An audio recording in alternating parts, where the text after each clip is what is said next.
On the morning of December 7, 1941, 8 American battleships sat moored along Ford Island inside Pearl Harbor. Their hulls displaced more than 200,000 tons of steel combined. 12-inch and 14-inch guns rested silent. Boilers idled at low pressure. Anti-aircraft ammunition remained locked in ready boxes. Across the Pacific, more than 3,000 miles west, 6 Japanese aircraft carriers had already turned into the wind. Macro strategy framed the strike in arithmetic. Japan imported roughly 80% of its oil from foreign sources, much of it American. In the summer of 1941, embargoes stalled that flow. Stockpiles in Japan equaled roughly 18 months of sustained naval operations at projected wartime burn rates. If American carriers and battleships could be fractured in a single blow, Tokyo calculated it would gain time, perhaps 6 months, perhaps a year, to seize oil fields in the Dutch East Indies and fortify a defensive perimeter before American industry could outpace it. The first wave launched just before dawn. 183 aircraft, torpedo bombers, dive bombers, horizontal bombers, and fighters. Each torpedo weighed roughly 1,700 pounds.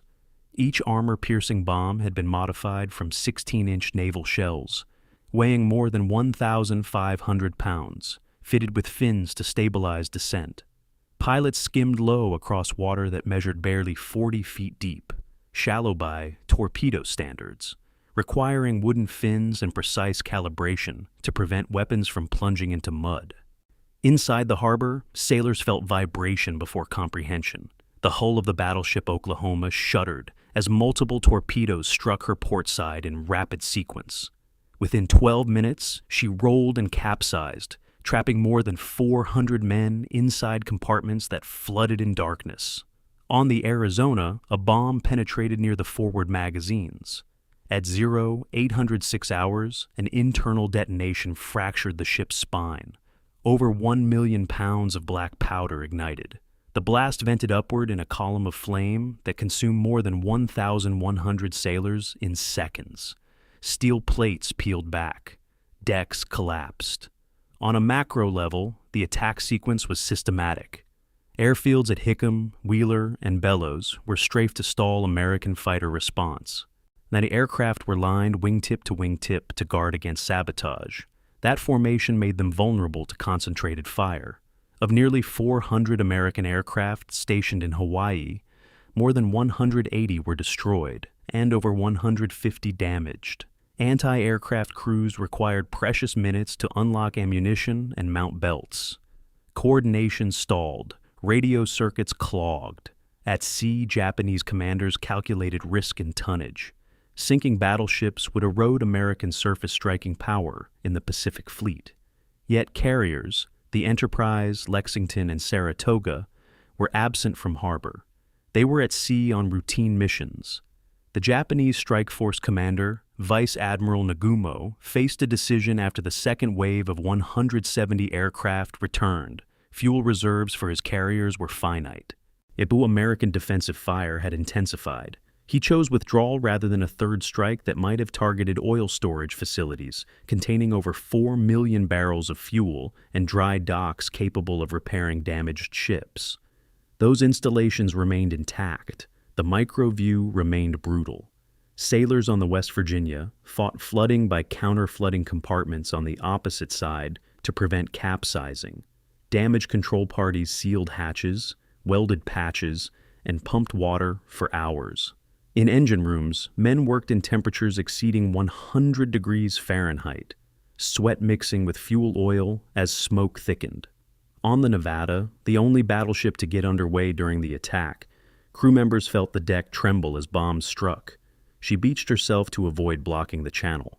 And total American casualties reached 2,403 killed and 1,178 wounded. 18 ships were sunk or damaged, including all 8 battleships. Japanese losses were comparatively light: 29 aircraft, 5 Midget Submarines, and 64 personnel. The ratio was asymmetrical, but the strike did not eliminate American naval capacity. 6 of the 8 battleships were eventually refloated and repaired. Industrial capacity on the mainland, shipyards in California, Washington, and beyond, remained untouched. When I was cross-referencing maintenance logs from Pearl Harbor's dry docks with congressional testimony from early 1942, I found a detail often glossed over. Repair crews restored the battleship California to operational status after more than 2 years of reconstruction, involving the removal of thousands of tons of damaged structure and the installation of updated radar and anti-aircraft batteries. The attack fractured steel and killed men, but it did not permanently stall American production or adaptation. Strategically, Pearl Harbor recalibrated American public opinion overnight. Prior to the attack, isolationist sentiment held significant influence. Within 24 hours, Congress declared war on Japan with a single dissenting vote. Germany and Italy declared war on the United States days later, colliding European and Pacific conflicts into a single global war. American industrial mobilization accelerated. Shipyards began producing Liberty ships at rates measured in dozens per month. Aircraft production scaled into the tens of thousands annually, yet the morning itself remained tactile. Oil burned across the harbor's surface in thick sheets. Rescue teams cut through steel to reach trapped sailors in the Oklahoma for days. Taps were hammered against hulls in hope of response. Some men survived for more than 48 hours before air ran out. The smell of smoke lingered. The harbor water carried a film that reflected light differently for weeks. The complete history of Pearl Harbor is not limited to the attack window between 07:55 and approximately 09:45 hours. It includes intelligence assessments that eroded under bureaucratic friction. It includes Japanese pilot training that drilled torpedo runs at low altitude in Kagoshima Bay. It includes oil embargo memoranda and diplomatic cables that stalled while fleets moved. It also includes arithmetic that extended beyond that Sunday. Within 6 months, American carriers engaged at Coral Sea and Midway, battles that stalled Japanese expansion. Within 1 year, industrial output began to outpace Japanese capacity decisively. The strike at Pearl Harbor fractured ships and lives, but it did not fracture the continental base required for sustained war. Before you continue, pause and notice where you are sitting. Is the room quiet, or do you hear distant traffic or voices? Is the light outside bright, or has it shifted toward evening? Let that awareness settle for a second. Pearl Harbor was measured in minutes, but its consequences ran for years. Stay with the details long enough to see how steel, oil, and decisions collided on that morning. Chapter 1. The Cartographer's Mistake. There is a document in the National Archives, Record Group 38, if you ever want to find it yourself. That has a red grease pencil slash in its upper right corner. The slash was made by a filing clerk, probably sometime in 1936, and it means reviewed and retained. The document is the umpire's final summary from Fleet Problem 16, a United States Navy war game conducted in Hawaiian waters in the spring of 1935. Most of the summary is dry administrative language, but one paragraph has been underlined, not in red grease pencil, in a softer graphite, a different hand entirely. And the underlined sentence reads, "A carrier-based air assault from the north, if launched at dawn, would achieve near total surprise against battleship moorings at Ford Island." Below that sentence, in the margin, in handwriting that has never been attributed to a specific person, someone wrote 2 words: unlikely, political, no signature, no date. The file then sat in its drawer for 6 years. The 1935 war games are where I always insist on beginning this story, because they expose the fundamental nature of what happened on December the 7th, 1941. This was not a failure of imagination. The correct conclusion, carrier aircraft, northern approach, dawn, battleships at anchor, was reached by American naval officers 6 years before the attack. The conclusion was documented. It was filed. It was reviewed. And then it was set aside because it was inconvenient for the people whose budgets and careers depended on the primacy of the battleship. Admiral Harry Yarnell, who commanded the attacking force in Fleet Problem 16, drove his simulated strike from the north in pre-dawn fog, and, by every metric his own umpires applied, annihilated the Pacific Fleet at Ford Island. The umpire's consensus, privately recorded, was that the attack had been catastrophic for the defense. The official published summary called it partially successful. Yarnell wrote to the Naval War College afterward. The letter survives in his personal papers at the Naval Historical Foundation, and called the ruling a politically motivated reversal of the umpire consensus. He was furious. He had every right to be. What happened to Yarnell's findings in the years that followed is a story about how institutions process information that threatens their self-image. The Navy's General Board convened in 1936 to review Fleet Problem 16's conclusions. The internal minutes of those meetings, 40 pages of them, held at the Naval Historical Center, contain the word battleship supremacy 14 times. 14 times. The aircraft carrier, in the language of those minutes, is treated as a useful supplementary tool, not as a weapons platform capable of replacing the battle line. The admirals who dominated those discussions had spent their careers learning to command battleships, had built their institutional reputations on battleship doctrine, and had no personal interest in a finding that made their expertise obsolete. Yea, this isn't a conspiracy. It's considerably more ordinary than that. It's the way human beings inside large organizations have always behaved when confronted with findings that would require them to dismantle the world they know. The warning chain doesn't end with Yarnell. In January of 1941, nearly 11 months before the attack, Naval Attaché Captain Henry Smith Hutton filed a report from the American Embassy in Tokyo, noting unusual Japanese interest in shallow water torpedo technology. The report was factual, specific, and consequential. It traveled through 4 separate bureaucratic layers in the Navy Department.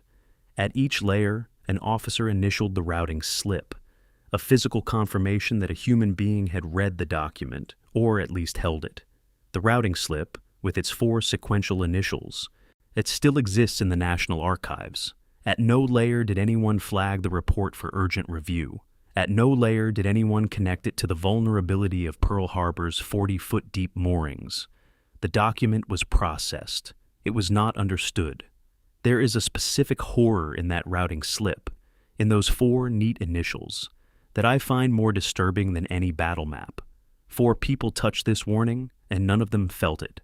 By the autumn of 1941, the gap between what American intelligence had collected and what American commanders had been told was becoming structurally critical.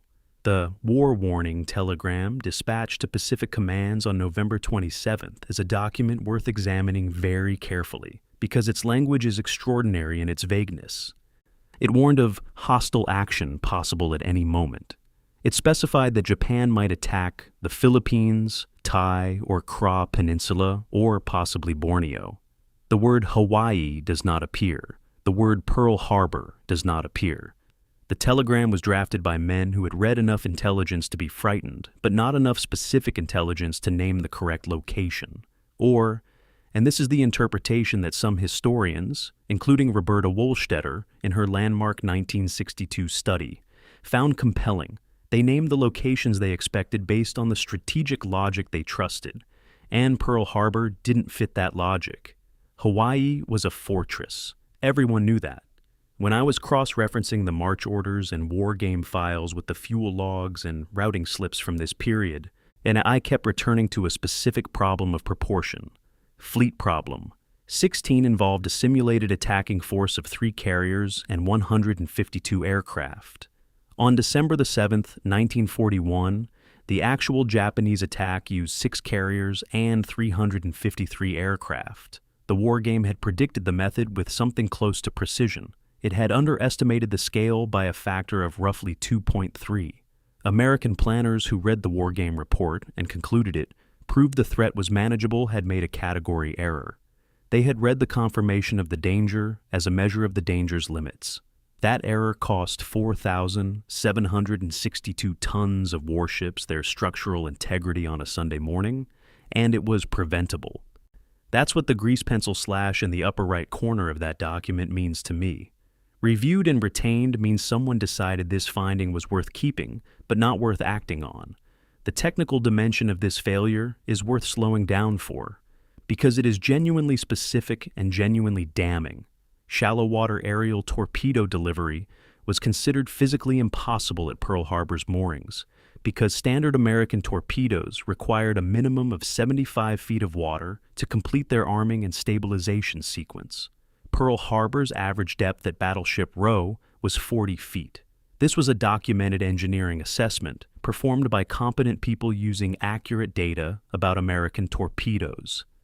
The problem, and it is a catastrophic problem, is that it was an assessment about American torpedoes that was silently applied as a general statement about all possible torpedoes.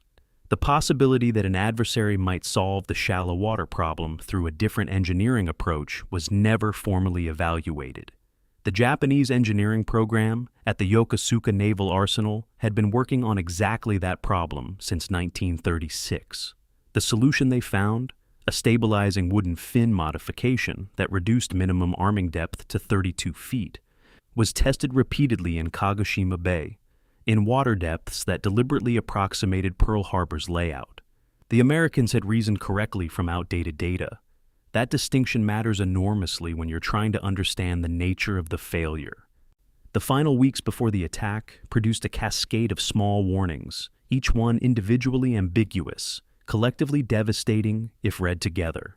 On December 2nd, Japanese consular official Takeo Yoshikawa, operating under the alias Morimura, made what would prove to be his final pre-attack observation of the harbor and reported the battleships in their standard weekend configuration and the carriers absent.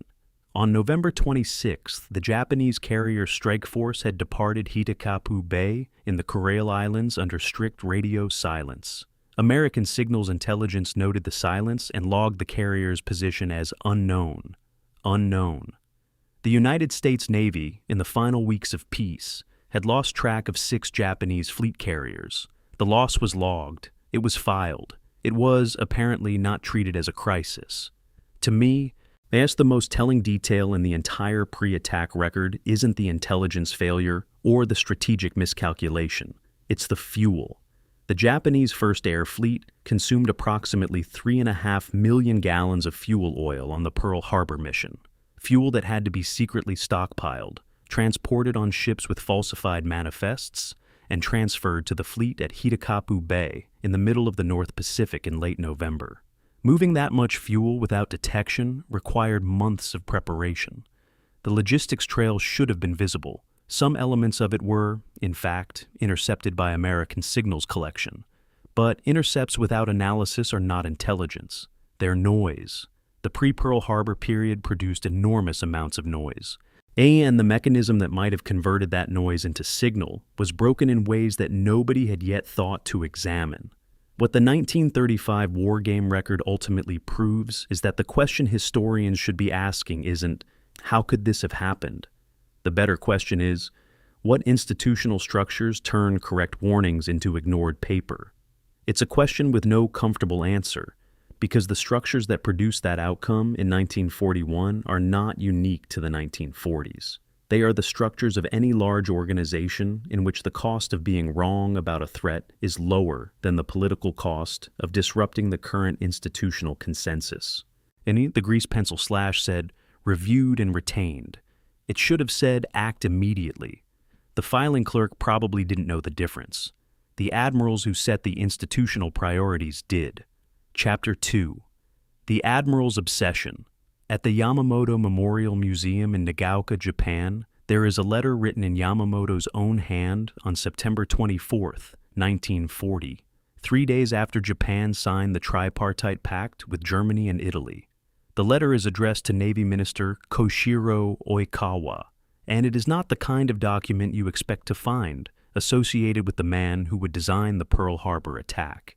The museum's curatorial notes describe the calligraphy in the letter's central section as unusually compressed, a sign, the notes suggest, of emotional agitation at the time of writing. That compressed passage reads, in translation, anyone who has seen the auto factories of Detroit and the oil fields of Texas knows that a war with America is a war we cannot win. Please do not lead us to ruin.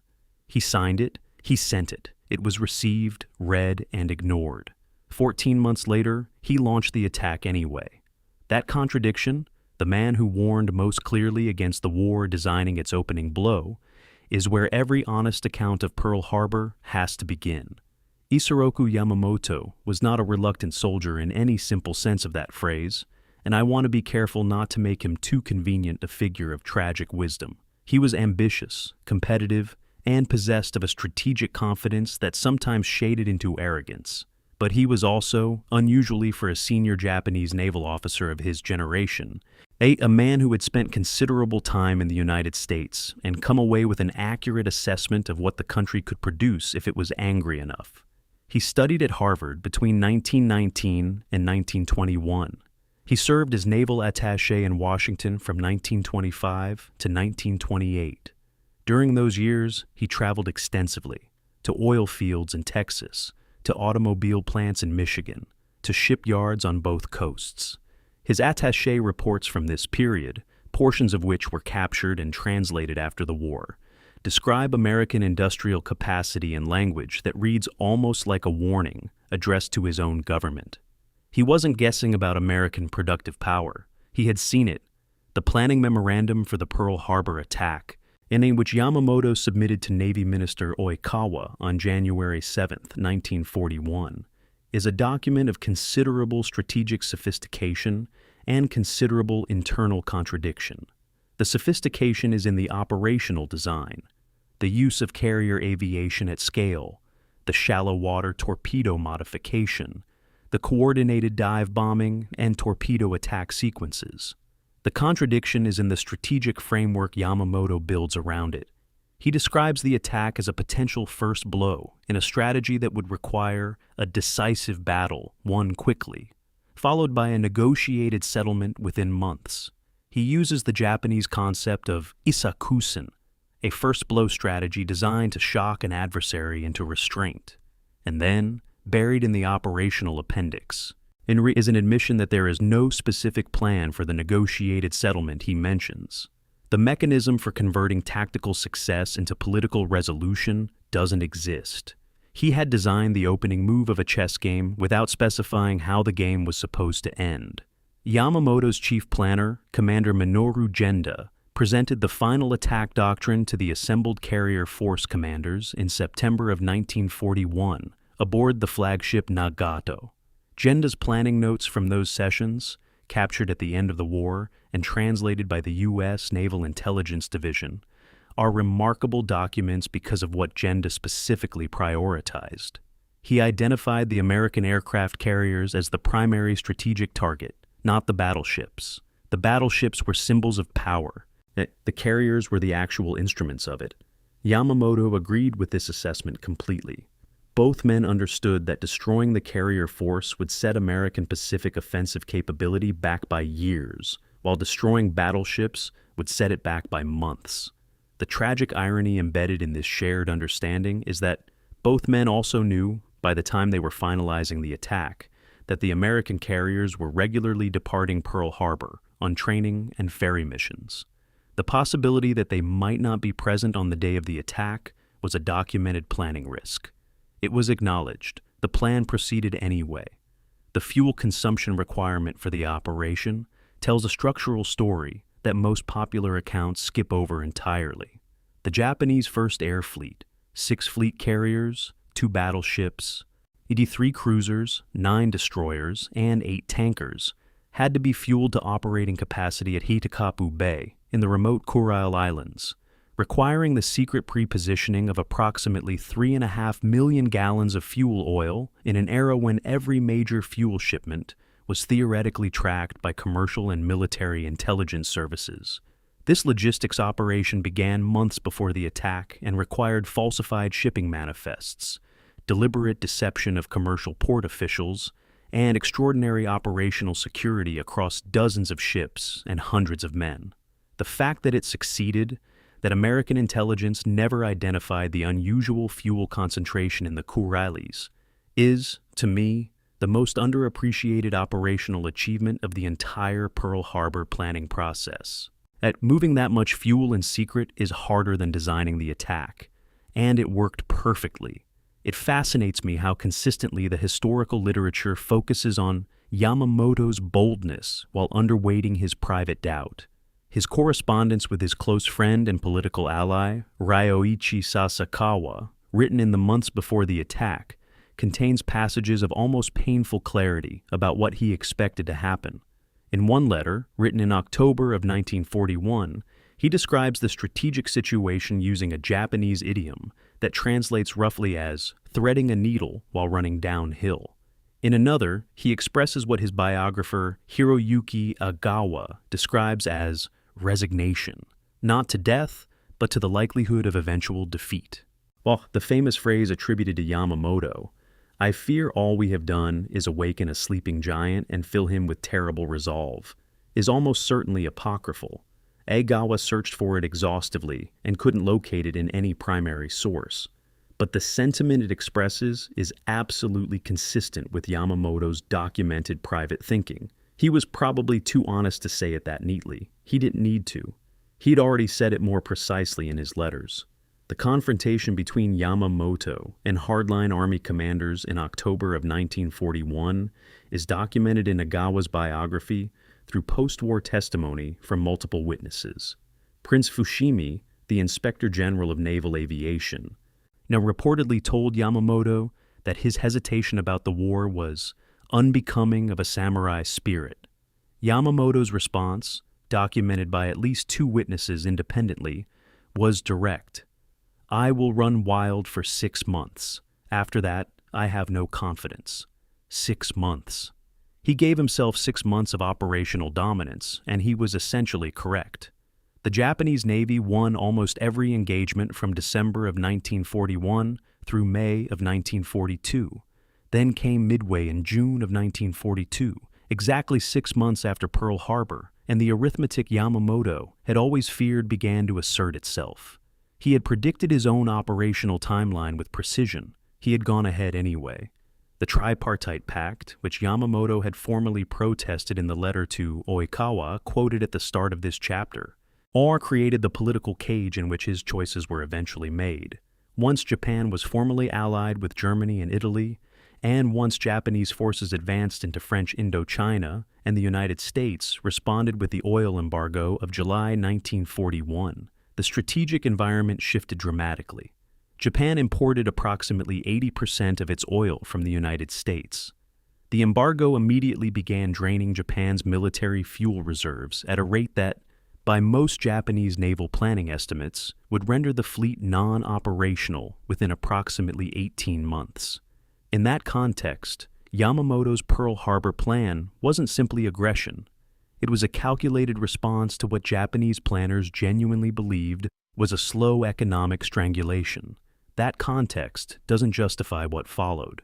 But it does explain the decision-making environment in which a man who privately predicted defeat designed a strike. He publicly described as Japan's only viable option.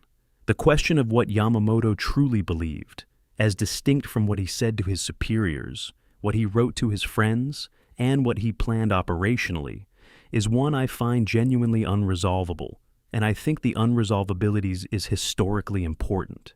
His biographer Agiwa argues he believed the attack could create a psychological shock sufficient to produce American neutrality. American historian John Prados, examining the same operational documents, finds no mechanism in the plan for converting tactical success into political leverage, no second-act strategy, no diplomatic framework, no clear theory of how a shocked America becomes a restrained one. As both interpretations are supported by elements of the primary record, they can't both be fully correct. What seems most likely to me, having read both cases carefully, is that Yamamoto understood the contradiction and chose not to resolve it, that he designed the best military operation he could design within a political situation he knew was unsalvageable, and accepted that the rest was out of his hands. That isn't heroism or cowardice. It's something more complicated. It's the decision of a man who has run out of good options and is choosing between bad ones. What the Yamamoto record ultimately leaves us with is a question about institutional courage, not personal courage, which Yamamoto had in abundance, but the kind of courage required to force an institution to hear an inconvenient truth. He submitted the letter to Oikawa, or he had it entered into the official record. He made his objections known in writing and in person. And then, when those objections were overridden by the political momentum of the war faction, he applied his considerable talents to planning the operation he had argued against.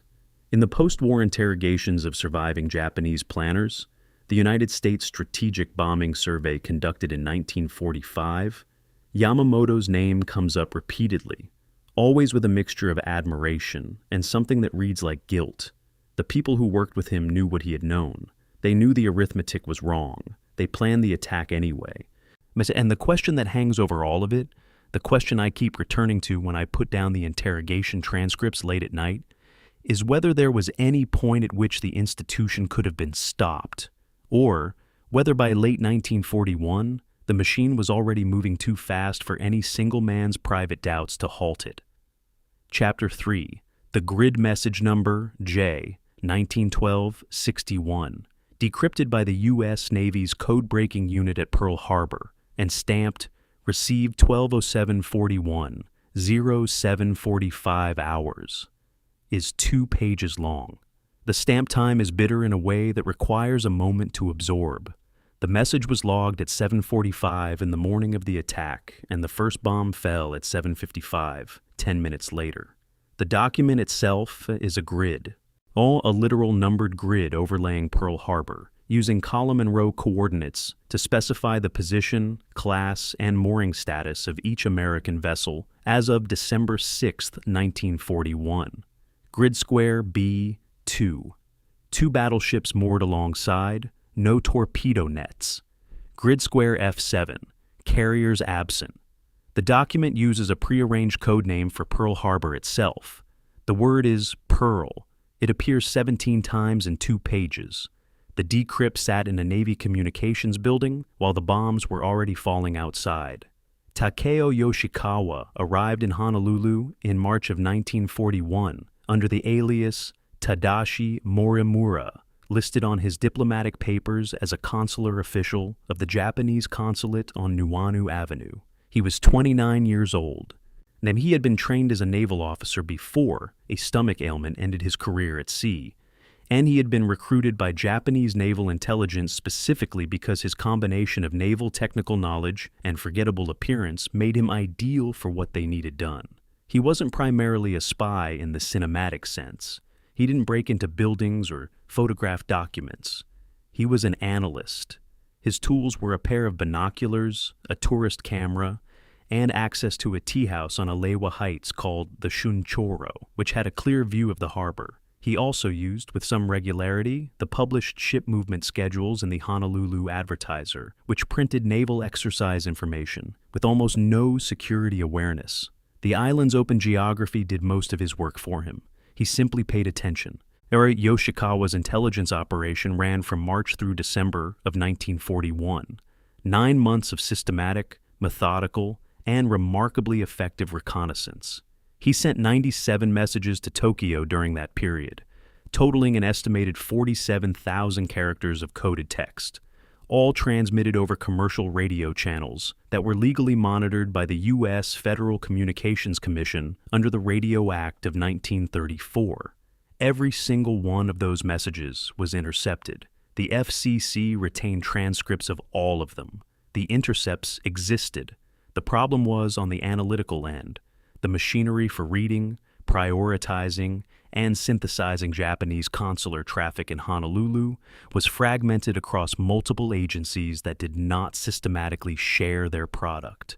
The surveillance was nearly complete. The understanding was nearly absent. On September 24, 1941, Tokyo sent Yoshikawa what historians now call the bomb plot message, a specific instruction to begin reporting ship positions using a predefined grid system that divided Pearl Harbor into 5 lettered zones, each subdivided into numbered subsections. This was a qualitative change in intelligence tasking. Tokyo wasn't asking for general information anymore. They were asking for targeting coordinates. The message was intercepted by the American code-breaking station at Fort McKinley in the Philippines, designated Station Cast, and was decrypted on October 9th, 15 days after transmission. The naval intelligence analysts who read the decrypted message did not flag it as targeting intelligence.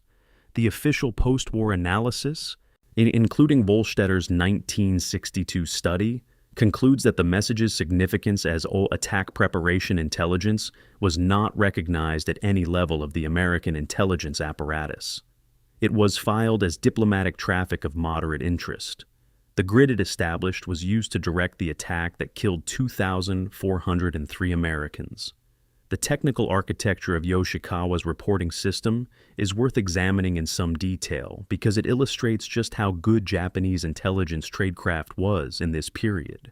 The PAK-2 cipher system used for his consular traffic was a lower-grade code than the purple diplomatic cipher that American cryptanalysts had famously broken in September of 1940. Breaking purple gave American analysts access to high-level Japanese diplomatic communications.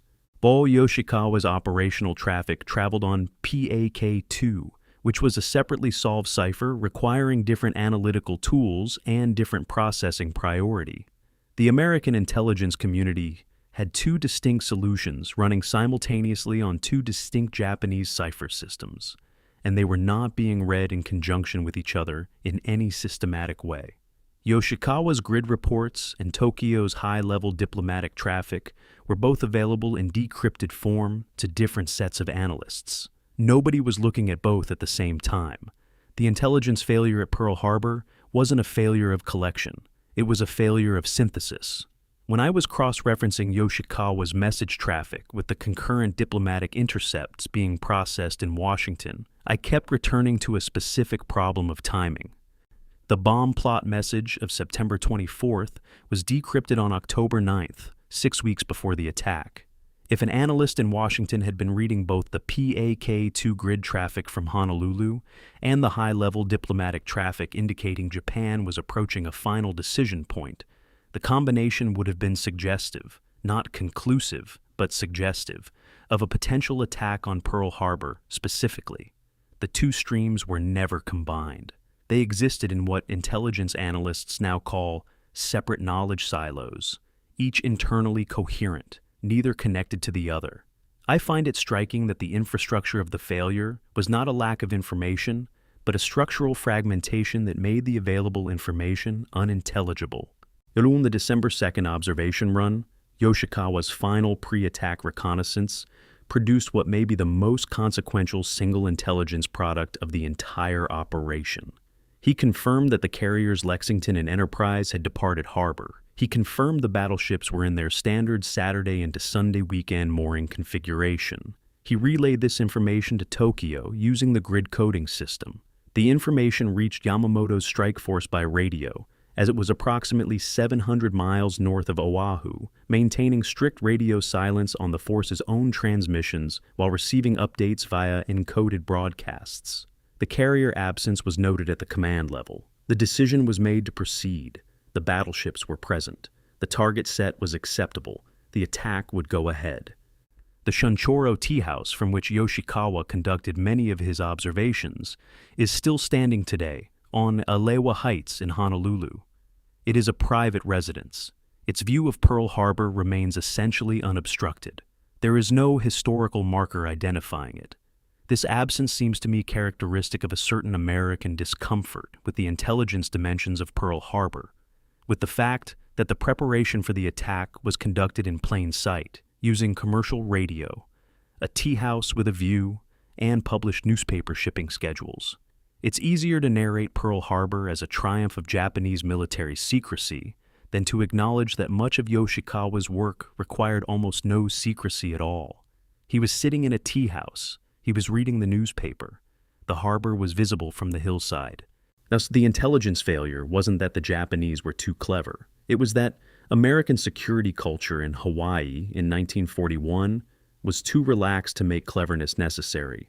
The final piece of the Yoshikawa story, and one that sits in a genuinely ambiguous area of the primary record, is the light signal.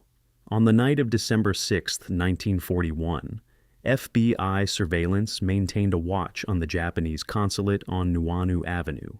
The surveillance log for that evening survives at the National Archives. It contains a one-line gap at the time window corresponding to when a prearranged light signal was reportedly to have been sent to confirm harbor status to any Japanese submarine offshore. Whether the signal was actually given, whether it was received, and whether it materially affected the attack's execution is not confirmed in any source I've been able to locate. The gap in the surveillance log has never been explained to anyone's satisfaction. It may mean nothing. It may mean Yoshikawa was more operationally active on the eve of the attack than the official record captures. The ambiguity is genuine, and I think it deserves acknowledgement rather than resolution. Yoshikawa's 97 messages were the foundation of the attack's precision. Without his grid reports, the first wave torpedo and dive bomber crews would have been attacking from general knowledge of Pearl Harbor's layout, rather than from precise, up-to-the-day targeting intelligence. The attack might still have succeeded. It would almost certainly have been less surgically destructive. The battleships were sunk, not simply because they were in Pearl Harbor, but because Yoshikawa had specified exactly where they were, in what configuration, at what moorings, without torpedo nets. The attack was planned with the confidence of a surgeon who has already seen the X-rays. That confidence came from a man with binoculars in a tea house reading the morning paper. The tragedy isn't that the Japanese were so sophisticated. The tragedy is how little sophistication it took. Chapter 4. The Mechanics of Murder. United States Strategic Bombing, Survey Interrogation Number 503, conducted in Yokohama in August of 1945, runs 41 pages. The interviewer is a U.S. Navy commander.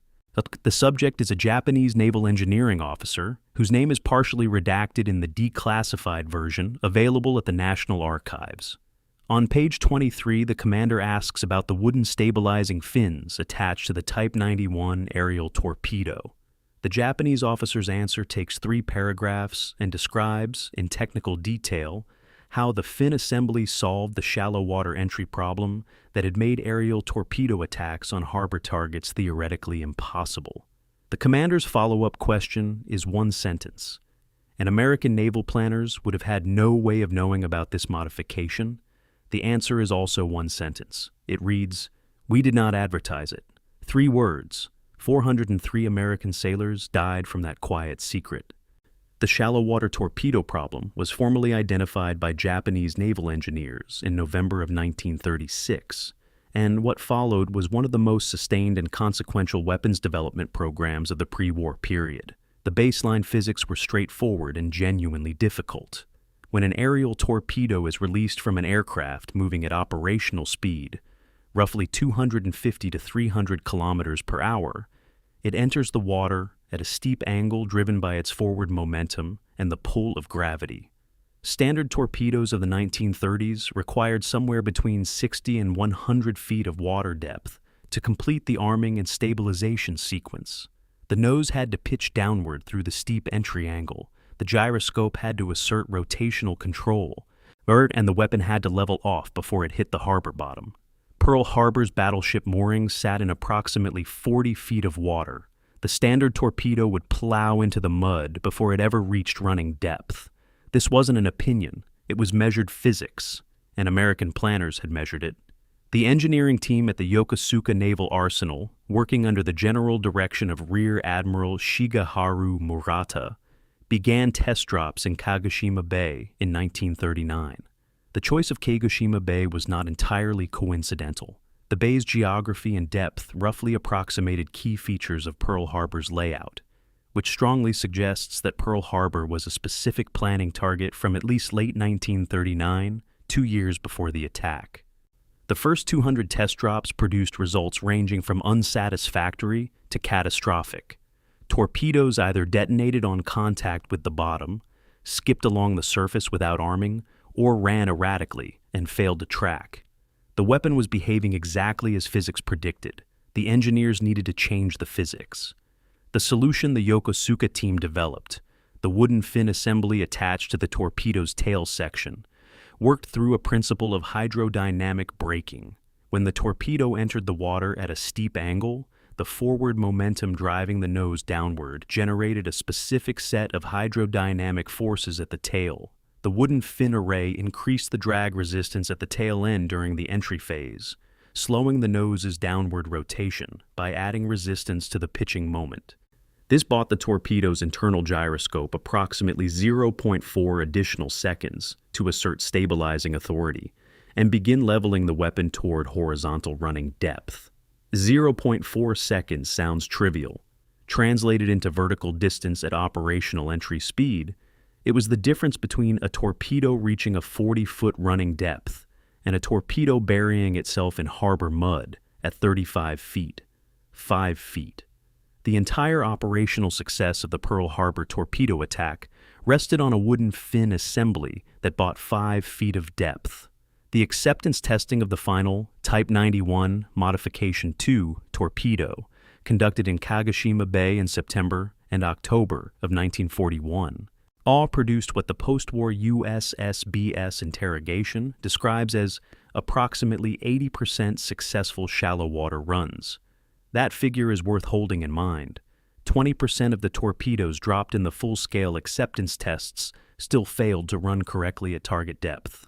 In peacetime, a 20% failure rate in weapons acceptance testing would be disqualifying. You would go back to the drawing board, modify the design, retest. In the autumn of 1941, with the operational timeline already committed and political decisions already made, the 80% success rate was approved for combat use. Minoru Genda's after-action planning notes, captured post-war, record this acceptance without apparent anxiety. The weapon was good enough. Good enough was sufficient.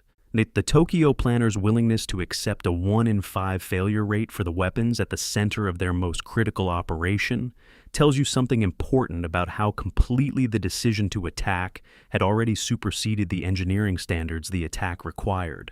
It fascinates me that the American intelligence failure on the shallow water torpedo question is not primarily a failure of collection. The British attack on the Italian fleet at Taranto Harbor in November of 1940, conducted in water depths of approximately 40 feet by 21 obsolescent swordfish biplane torpedo bombers, was a fully documented event reported in detail in the international press, analyzed by every major naval power, and specifically studied by Genda in his planning process. And the British had solved the same shallow water problem using a different mechanism, a depth presetting adjustment to the torpedo's running gear, and had demonstrated the solution in combat. American naval planners had access to the complete Taranto analysis. The USS Naval Attaché in London filed a detailed report on Taranto's technical and tactical lessons in December of 1940. That report explicitly noted the 40-foot water depth at Taranto. American planners read it and apparently concluded that the Taranto conditions were specific to Taranto, that Pearl Harbor's deeper moorings made it immune. They had available to them the clearest possible demonstration that shallow water torpedo attack was operationally viable, and they filed it as irrelevant to their own situation. I don't know how to characterize that except as a catastrophic failure of analytical imagination. Murata, the engineer who oversaw much of the weapons testing program, was also the combat leader of the first torpedo wave on December 7th. His aircraft released a Type 91 Modification 2 torpedo at 7:57 in the morning. The weapon entered the water at the modified angle. The wooden fin assembly did its job in 0.4 seconds. The torpedo leveled to running depth, tracked true, and struck the USS West Virginia amidships. The engineer who built the weapon used the weapon himself. There is a terrible completeness to that fact. A loop closed between 5 years of incremental testing in Kagoshima Bay and a Sunday morning in Pearl Harbor. Yet Murata was killed in combat at Santa Cruz in October of 1942, 10 months after the attack. The warhead of the Type 91 torpedo carried 204 kilograms of Type 97 explosive, a mixture of 60% RDX, 36% TNT, and 4% aluminum powder. The aluminum powder component was a Japanese innovation that specifically increased the duration of the underwater blast wave, maximizing hull damage at the detonation point, rather than simply creating a single sharp pressure spike. The total explosive weight delivered by all torpedoes at Pearl Harbor was approximately 1,632 kilograms. The total bomb weight dropped by the dive bombers and high-level bombers was approximately 8,000 kilograms, nearly 5 times as much by weight. And in the torpedoes, lighter by a factor of 5, caused the majority of the ships sunk that day. The physics of underwater blast, the engineering of the aluminum powder warhead, and the wooden fin assembly that put the weapon at running depth, these are the instruments of the morning's death, and they deserve the same attention historians routinely give to the admirals who ordered the attack. The 6 battleships struck by torpedoes at Pearl Harbor, Oklahoma, West Virginia, California, Arizona, Nevada, and Helena, were hit by a total of 21 torpedoes from the first wave's 40 torpedo aircraft. Given the 20% failure rate documented in the acceptance tests, the attack should statistically have produced approximately 33 successful runs from 40 drops, roughly what actually occurred, and with variations attributable to approach geometry, defensive fire, and the specific mooring configuration of each target. The statistical prediction and the combat result match almost exactly. The weapon worked as specified. The 5 years of testing in Kagoshima Bay translated directly into the precision of the harbor attack on Sunday morning. This isn't a comforting observation. It is simply an accurate one. The Japanese did the engineering. The engineering worked. The deeper question that the shallow water torpedo story raises, and it's one that the American military has had to confront in multiple forms since 1941, is what it means to assume that a physical constraint remains operative after a potential adversary has had 5 years to work on solving it. The engineers at Yokosuka weren't working in a vacuum. If they were working on a publicly known physics problem using publicly available technical methods, the solution they reached was not exotic or secret in its principles. The hydrodynamic braking concept was well within the engineering toolkit of any competent weapons laboratory in 1940. What the Japanese had that the Americans lacked was not superior intelligence or superior engineering capability. They had a specific motivated reason to solve the problem. The Americans had no particular reason to check whether their assumption about shallow water immunity was still valid. The lesson from this, that a constraint you haven't recently verified is not a constraint you can rely on, is one that the American defense establishment has had to learn again and again in the 84 years since that Sunday morning. It keeps needing to be learned. Chapter 5. Something in the Water. The USS Ward's deck log for December 7, 1941, is held at the National Archives in Washington. It is a bound volume. The December 7th entries begin on page 847 in a neat, deliberate hand.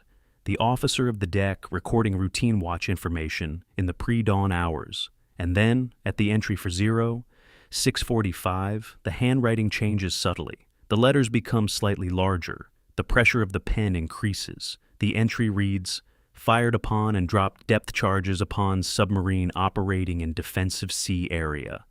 8 lines lower, the entry for 6:53, sank same, 2 entries, 11 words. The Ward had been at war for over an hour before the first Japanese aircraft crossed the Oahu coastline. The message reporting these events reached the Navy Yard Pearl Harbor duty officer at 7:12 in the morning. He logged it.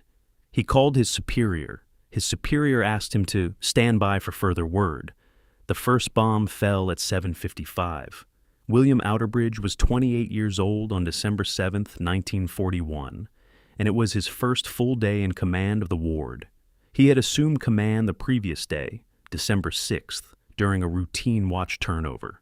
He had spent his first night as a destroyer captain searching for unconfirmed submarine contacts that had been reported by the minesweeper Condor at 3:42 in the morning, found nothing, and was preparing to stand down the alert when the supply ship Antares spotted a Midget submarine attempting to follow it into the harbor entrance channel. The submarine was visible, its conning tower projecting above the surface, its hull riding low, following in Antares' wake, apparently attempting to slip through the gate net that protected the harbor entrance. Outerbridge spotted it from the bridge of the Ward at approximately 6:35. He rang general quarters. He closed to 100 yards. He ordered his gun crews to open fire. The first shot from the ward's number 1 gun missed by what witnesses described as feet, the round passing close enough to the conning tower that the concussion was visible in the water. The second shot from the number 3 gun struck the conning tower at the waterline. The submarine began to sink. Outerbridge immediately ordered a pattern of depth charges dropped on the submarine's last position. The depth charges detonated at the designated settings. An oil slick appeared. The submarine, later identified as Midget Submarine HA-19, was either sunk by the depth charges or mortally damaged by the gunfire and finished by the shock. Outerbridge then did exactly what the regulations required. He composed a contact report, encoded it, and transmitted it to the 14th Naval District headquarters. The transmission was logged at Pearl Harbor at 7:12 in the morning. 43 minutes before the attack began, there was a confirmed submarine sinking in the harbor's defensive sea area. The confirmation was in writing. The clock was ticking. The Japanese Midget Submarine program for the Pearl Harbor attack involved 5 two-man vessels of the Ko-Hyoteki class, each displacing approximately 46 tons submerged and carrying 2 Type 97 torpedoes. The Midget submarine concept was, at its operational core, deeply problematic. The vessels were slow, had extremely limited range, required pre-positioning by full-sized mother submarines, had no realistic means of recovery after their mission, and were crewed by officers who were, in operational terms, embarking on suicide missions, whether or not that was the explicit plan. The program's advocates within Japanese naval intelligence argued that the midgets could penetrate the harbor during the surface attack and deliver torpedoes at close range to capital ships that might have survived the aerial assault. Yamamoto's staff apparently had serious doubts about the program's viability. It proceeded anyway. None of the 5 midget submarines successfully fired torpedoes in combat that day. All 5 were lost. The program killed or captured 10 Japanese naval officers and contributed exactly nothing to the attack's tactical outcome. The communication chain that failed to act on Outerbridge's report is documented in extraordinary and painful detail in the post-war congressional investigation transcripts.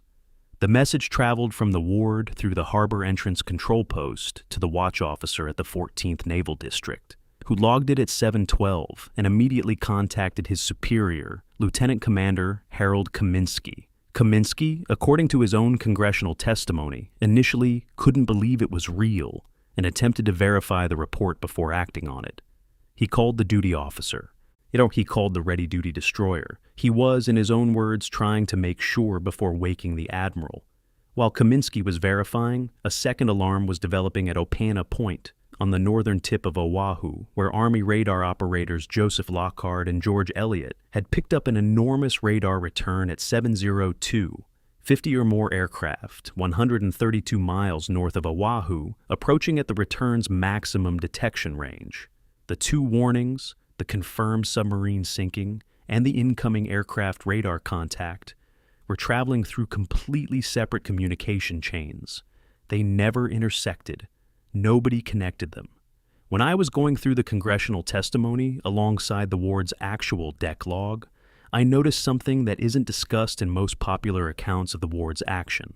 Yet the post-war testimony of the duty officers who received Outerbridge's report consistently cited prior false alarms as a reason for their initial hesitation, the suggestion being that the ward had reported unconfirmed contacts before and that this contact was probably similar. I went back through the ward's deck log for the period of Outerbridge's command. There are no previous submarine contact reports during his tenure. The prior false alarms justification, which appears in congressional testimony as a mitigating explanation for the delay, is simply not supported by the ship's own logbook. The deck log shows a clean record up to December 7th. The false alarm narrative appears to have been constructed after the fact to explain or excuse a decision that was made in real time based on institutional inertia, not evidence. The harbor entrance gate net, the physical steel anti-submarine barrier strung across the channel mouth, was another element of the warning infrastructure that failed that morning, though in a different way. The gate had been opened at 4:58 to admit the minesweeper Crossbill and the minelayer Condor returning from their night patrol. Standard operating procedure required the gate to be closed after each transit. The log shows the gate was still open at 7:36, 1 hour and 38 minutes after the Condor's transit, and 19 minutes before the attack began. At least one, and possibly two, of the remaining 4 Midget submarines entered Pearl Harbor through this open gate. The physical barrier that was supposed to prevent exactly what Outerbridge had just reported happening was standing open. The lock was broken, not by the Japanese, by routine. Outerbridge's subsequent history deserves a brief moment here, because it's representative of a specific kind of military experience that official records tend to flatten. He spent the day of December 7th watching the harbor burn from the bridge of a destroyer that had been at war since 6:30 in the morning. He filed his post-attack report. He continued to serve in the Pacific throughout the war, commanding several vessels and accumulating a service record that, by any measure, was distinguished. He retired as a rear admiral. When he testified before the congressional investigation in 1946, he was asked whether he thought his actions on the morning of December the 7th had been correct. He said yes. He was asked whether he thought the system had failed him. The transcript records a pause before his answer. Then, the report was made. What happened after that was not my responsibility. It's not a dramatic statement. It's the statement of a man who had done his job and watched the institution fail around it. The wreck of HA-19, the midget submarine sunk by the Ward, was located in 2002 by the University of Hawaii's Hawaii Undersea Research Laboratory using a research submersible. It lies at a depth of approximately 1,200 feet, 3 miles south of Pearl Harbor, in the position consistent with the depth charge attack recorded in the Ward's deck log. The wreck was examined by the submersible's cameras. The damage patterns on the conning tower and pressure hull are consistent with both gunfire impact and depth charge concussion. The submarine was carrying, at the time of its sinking, 2 armed Type 97 torpedoes. They are still there. The weapons that were going to be used against American ships at Pearl Harbor on December 7, 1941, are sitting on the seafloor 1,200 feet down, 3 miles outside the harbor, still armed, still waiting. The Ward's action at 6:37 in the morning of December 7th is not a footnote in the Pearl Harbor story. It is the story in miniature, correct individual action, correctly reported, overwhelmed by the institutional machinery that was supposed to receive it and act. Outerbridge identified the threat. He engaged it. He sank it. He sent the report in the correct format, through the correct channels, at the correct time. And then he waited at the bridge of his ship while the bureaucratic machinery processed his report at the speed bureaucratic machinery processes inconvenient information. Slowly, skeptically, and not quite fast enough. When the bombs began to fall at 7:55, the Ward's crew already knew they were at war. They had been at war for over an hour. They were the only people on Oahu who were. Chapter 6, Sunday morning. Oahu. There is a letter in the collection of the Arizona Memorial Museum. The museum catalog identifies it by a service number, no name, a privacy convention that only partially obscures the human reality of what you're holding. It is written in pencil on United States Navy issue stationery, dated December 6, 1941, 8:45 in the evening. The handwriting is loose, comfortable, the handwriting of a young man who had written enough letters home to have developed a personal shorthand with his family. The letter begins, "Dear Mom, nothing much happening here. Getting good at cards. Send the wool socks." It was found in the wreckage of the USS Arizona after the attack. It was found because the locker in which it was stored was blown clear of the ship by the magazine explosion and recovered by a Navy diver 3 weeks later. The stationery is stained dark at one corner. Fuel oil, consistent with what came out of the Arizona after the explosion. The letter was never mailed. It is in a climate-controlled drawer. The museum staff call it, informally, the wool socks letter. I don't think that requires any further commentary. Pearl Harbor Naval Station on the evening of December 6, 1941. Ye was a community in the fullest sense of that word. The base newspaper had published its Sunday schedule that morning. Chapel services at 8. A boxing card at Block Arena in the evening. The movie at the Enlisted Men's Theater listed as Hong Kong, a 1941 adventure picture. The main event at the boxing card was an officer's belt match documented in the base operations log. The submarine base recreation hall was running a Saturday night dance. Card games were ongoing in barracks across the island.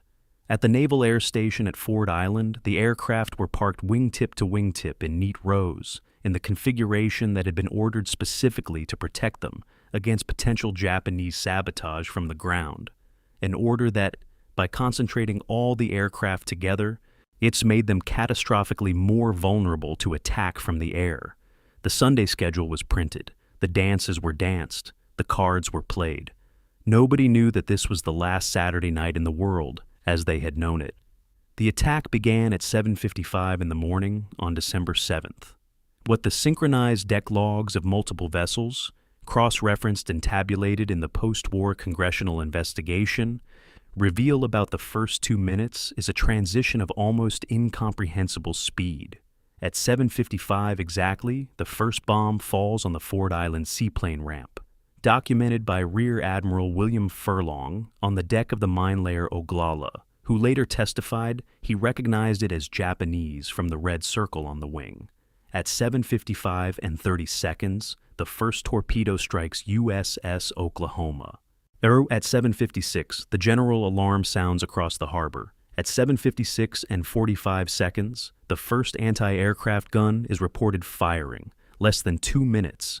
The entirety of American peacetime existence at Pearl Harbor, the boxing card, the movie schedule, the wool socks letter, ended in less than 2 minutes. The synchronized log record makes this abstraction concrete in a way that no narrative summary can replicate. It was that fast. The Oklahoma capsized. The ship rolled 90 degrees to port and continued rolling until her masts were touching the harbor bottom, trapping an unknown number of men inside the overturned hull. 392 of her crew of 865 were killed. Any trapped survivors could be heard tapping on the hull for days afterward. Rescue teams cut through the hull, plating with acetylene torches, and pulled 32 men out alive over the subsequent 32 hours. The tapping stopped on the afternoon of December 9th. The Oklahoma's senior surviving officer, Commander Jesse Kenworthy, filed his after-action report the following day. The report is sober and specific in its language. It is the language of a professional describing a professional catastrophe, and it notes, without apparent emotion, that the ship rolled beyond recovery before general quarters could be fully manned. 12 words that encompass the deaths of 392 men. At 7:57, the first torpedo struck the West Virginia. At 7:58, the battleship Nevada, moored alone at the north end of Battleship Row, began to get underway. An act of considerable courage and some controversy, since a moving ship is a more difficult torpedo target, but a sinking ship in the harbor entrance would have blocked the channel entirely. At 7:59, the Arizona was struck by the first of 4 bombs. The fourth bomb, a modified Type 99 armor-piercing bomb, converted from a 16-inch battleship shell, penetrated the teak main deck, the armored deck below it, and detonated adjacent to the forward ammunition magazine. The magazine contained approximately 1,075,000 pounds of black powder propellant and projectile charges. The resulting explosion released energy roughly equivalent to 475 tons of TNT in approximately 0.3 seconds. Yes, at the bow section of the ship, a 14,000-ton steel object was partially lifted out of the water. The ship sank to the harbor floor in 9 minutes. 1,177 of her 1,312-man crew died. Most of them died in those 9 minutes. Many died in the first second. To me, the most significant figure in the Arizona's story that morning isn't an admiral or a combat officer. It's Chaplain Thomas Kirkpatrick, who was conducting Sunday morning services on the quarterdeck when the attack began.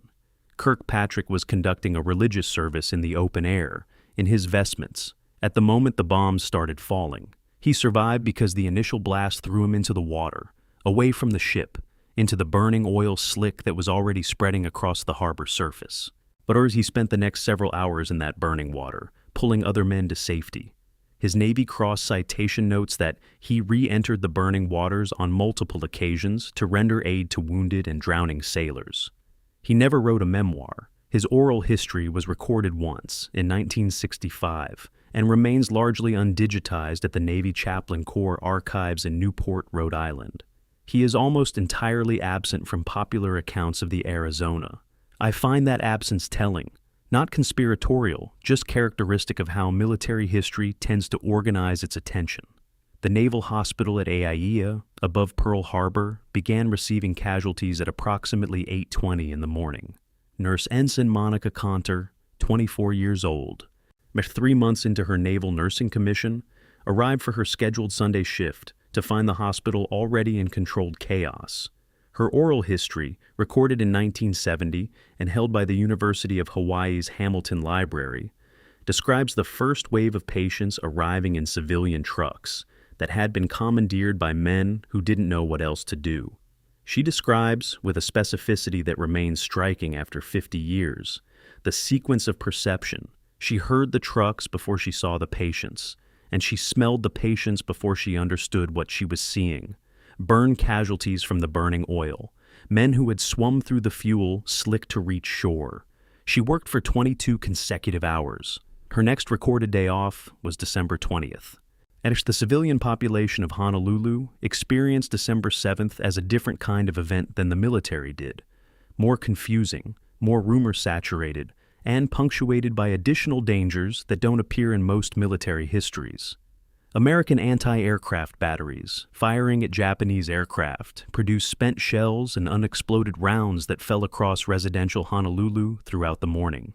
6 civilians were killed by falling American anti-aircraft fire, a fact that was suppressed by military censors for approximately a week after the attack, and that remains almost entirely absent from popular accounts. The military had the coherent experience of being attacked.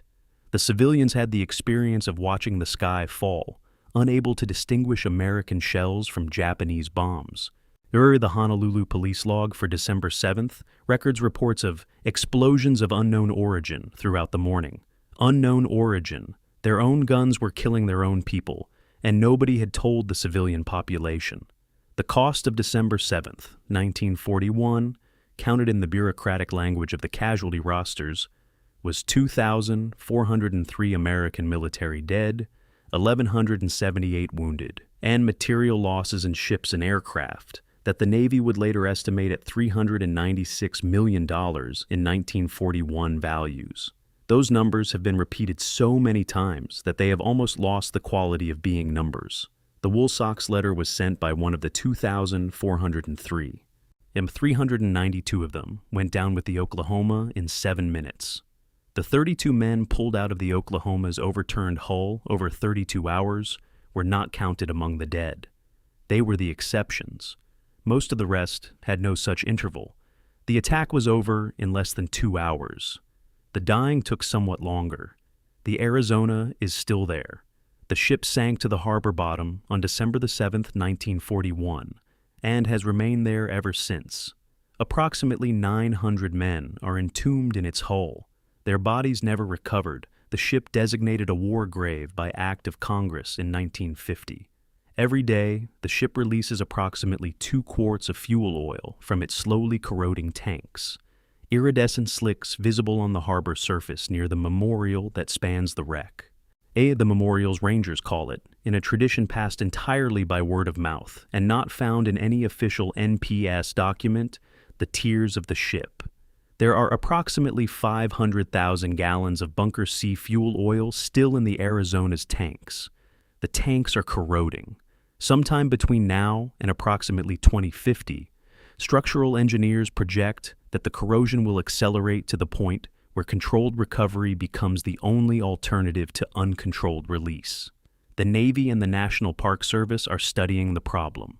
As of this writing, no decision has been made. The dead keep the oil keeps leaking. The harbor holds both. Chapter 7. The Second Wave. The Japanese carrier Zuikaku's Air Group log for December 7th. In 1941, translated as part of the post-war Naval Intelligence Collection and held at the National Archives and Record Group 38, records the second wave's departure time as 0715. That's an hour and 20 minutes after the first wave had already left the deck. In the margin of the flight leader's pre-mission briefing notes, recovered with the same document set, one phrase is underlined twice, underlined with the kind of deliberate pressure that suggests the person writing wanted it to stay in the mind of whoever read it. The phrase, translated from Japanese, reads, "Do not assume first wave conditions will persist." Lieutenant Commander Shigekazu Shimazaki underlined it himself. He understood, even before he left the carrier deck, that the clean geometry of the first attack, ships at known moorings, a harbor calm, no smoke, no anti-aircraft fire, would not be waiting for him. He was right, and the gap between what the second wave was supposed to accomplish and what it actually accomplished tells you more about the structural limits of the Pearl Harbor operation than anything in the first wave's record. The second wave consisted of 167 aircraft organized into 3 groups with distinct target assignments. 54 high-level bombers were tasked against the Navy Yard and its dry docks. 78 dive bombers were assigned to shipping targets, with American cruisers and destroyers listed as primary and remaining battleships as secondary. 35 Zero fighters provided top cover and were authorized to conduct strafing runs against airfields and anti-aircraft positions. On paper, the second wave was a coherent follow-on strike designed to deepen the damage inflicted by the first. In practice, the second wave arrived over Pearl Harbor at 8:54 to find the harbor partially obscured by smoke columns from burning ships and fuel fires that were, by that point, nearly an hour old. The pre-brief target geometry, ship positions, mooring configurations, approach vectors had been developed against a clean harbor. The harbor was no longer clean.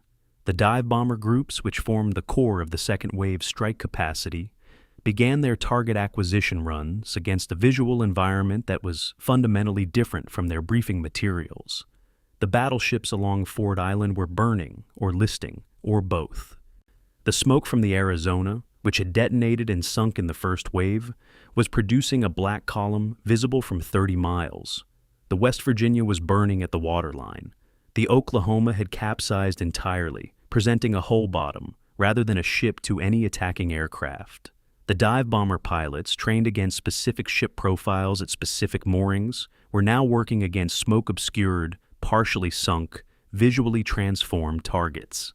Several after-action accounts from Japanese pilots, translated in the USSBS interrogations, may describe the difficulty of target identification in the second wave. One pilot's testimony notes that he made 2 approach runs before committing to a target because he could not distinguish class through the smoke. The precision that Yoshikawa's grid reports had made possible in the first wave was substantially degraded by the first wave's own success. The anti-aircraft fire situation was dramatically different by the second wave's arrival, and this is a dimension of the attack that American accounts sometimes understate. The first wave encountered minimal organized anti-aircraft resistance in its opening minutes. American crews were caught in various states of Sunday morning readiness. Ammunition was locked in peacetime storage configurations. And the shock of the initial attack required several minutes to overcome before any organized response was possible. By the second wave's arrival at 8:54, American gunners had been fighting for nearly an hour. Ammunition had been broken out. Gun crews were manned. Officers had regained enough composure to direct fire.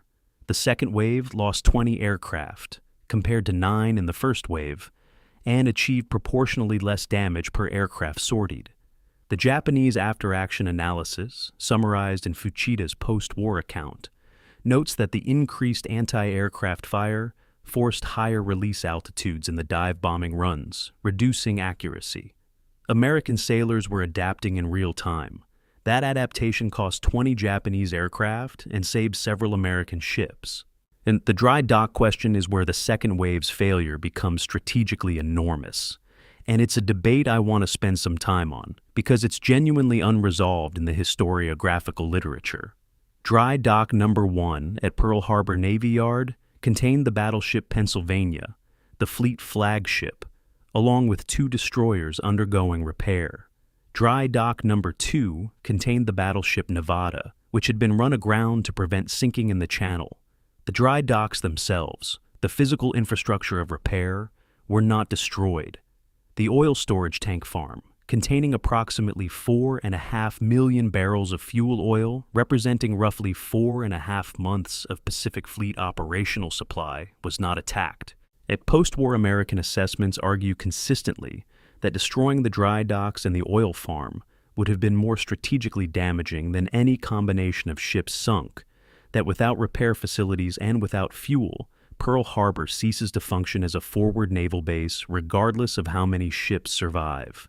The Japanese post-war testimony is more equivocal. Some officers, including Genda, acknowledge in USSBS interrogations that the oil and repair facilities should have been primary targets. Others suggest the second wave's tasking against shipping was correct, given the intelligence available. The oil tanks were full and clearly visible from the air. They were not attacked.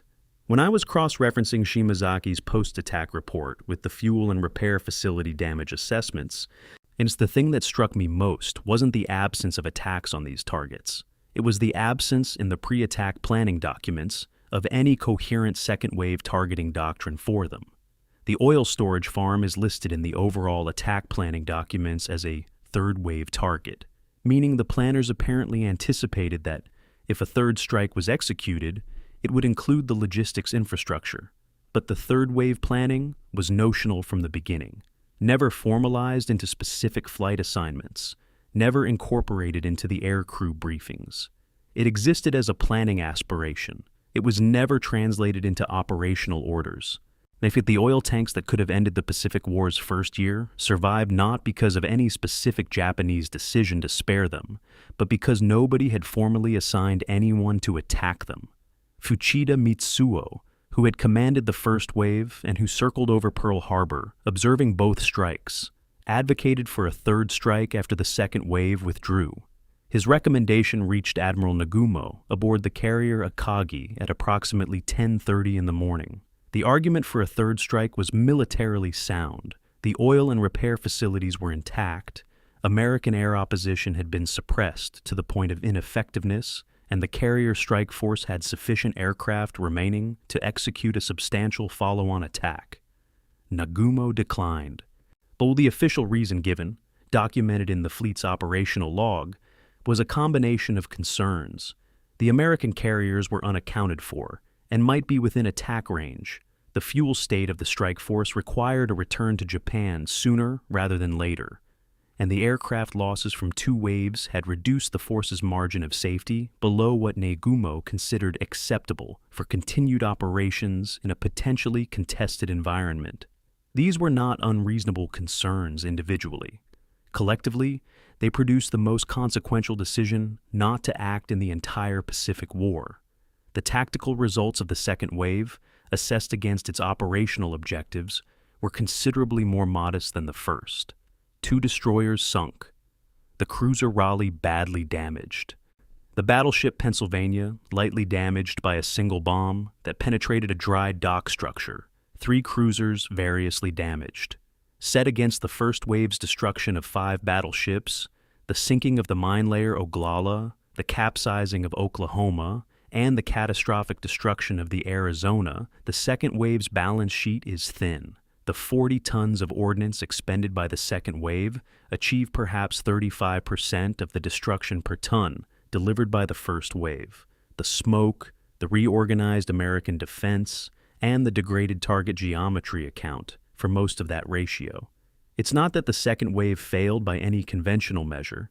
It's that the first wave had been so precisely effective in conditions so specifically optimized for it, in that any follow-on strike was always going to look diminished in comparison.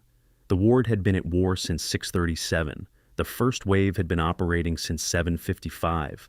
By the time the second wave withdrew at approximately 9:45, the attack had lasted less than 2 hours in total. In those 2 hours, 8 battleships had been hit. 5 sunk and settled. 3 cruisers and 3 destroyers damaged, 188 American aircraft destroyed on the ground, 2,403 Americans killed, and 1,178 wounded. The Japanese had lost 29 aircraft, 5 Midget submarines, and 64 men. A loss ratio, by the brutal arithmetic of military cost accounting, that represented an extraordinary Japanese tactical success. The attack had done, in 110 minutes, what its planners had designed it to do. The question that follows, and the question that Nagumo's refusal to authorize a third wave leaves permanently open, is whether it had done enough. The withdrawing Japanese aircraft left behind a harbor that was burning, a repair infrastructure that was intact, and 4.5 million barrels of fuel oil in tanks that had never been threatened. The 6 months of operational time Yamamoto had predicted for Japanese dominance of the Pacific would be fueled, in part, from those undamaged tanks.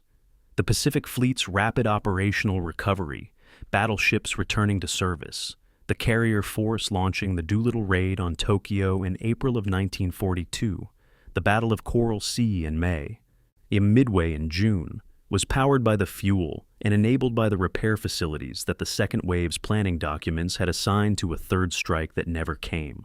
The attack on Pearl Harbor was tactically brilliant and strategically unfinished. Those two facts cannot be separated. Chapter 8. The Decoder's Room. The original 14-part Japanese diplomatic message, decoded in stages by the Army Signal Intelligence Service over the night of December 6th and the morning of December 7th, 1941, is preserved at the National Archives in Record Group 457. The document is 5,480 characters in its Japanese original, and the translation runs to 14 numbered sections. The last section, Part 14, contains a single operational instruction buried in 7 paragraphs of diplomatic language. The Japanese embassy in Washington was directed to present the full message to the United States Secretary of State at precisely 1 o'clock in the afternoon on December the 7th. Part 14 was decoded by American cryptanalysts at 3 o'clock in the morning, Washington time, 4 hours and 45 minutes before the 1 o'clock deadline. The routing slip attached to the translation shows it was delivered to the duty officers of both the Army and Navy at approximately 3:30 in the morning. Also attached is a routing list in the handwriting of Lieutenant Commander Alwyn Kramer, the Navy's Japanese language officer who had personally delivered the first 13 parts the previous evening. His note, in pencil, as he reads, "Please read Part 14 tomorrow. Extremely important." He had been carrying this material since 2 in the morning. The word tomorrow on a document delivered at 3:30 in the morning tells you something about how long he had been awake. Alwyn Kramer was not a famous man, and that obscurity is part of the problem at the heart of this chapter. He was a naval intelligence officer with genuine Japanese language expertise, a relatively rare commodity in the United States military of 1941. And on the night of December 6th and 7th, he served as the primary physical delivery mechanism for the most consequential intelligence document of the attack. He drove his car through Washington, delivering the first 13 parts to senior officials' homes in the late evening of December 6th. He delivered to the White House, where Roosevelt read parts 1 through 13 with his aide Harry Hopkins, and reportedly said, according to Hopkins' own diary note, "This means war." He delivered to Secretary of the Navy Frank Knox's home, where Knox was at a dinner party, and his aide signed for the package at 9:15 in the evening. He delivered to the State Department duty officer. He drove back to his office, decoded Part 14 with the overnight team, and began the delivery circuit again before dawn. The physical labor of intelligence delivery in 1941, a man in a car, in the middle of the night, carrying translated intercepts to officials' front doors, is something that the retrospective focus on communications failures tends to make invisible. Kramer was the system, and the system was one man driving around Washington. The 14-part message was the final diplomatic communication from the Japanese government to the United States before the attack, and its content is often described in popular histories as tantamount to a declaration of war. That description requires some precision. The message itself is a formal rejection of American diplomatic proposals regarding Japanese military presence in China and Southeast Asia. It is not a declaration of war. It does not name a target. It does not specify a date or time or location for military action.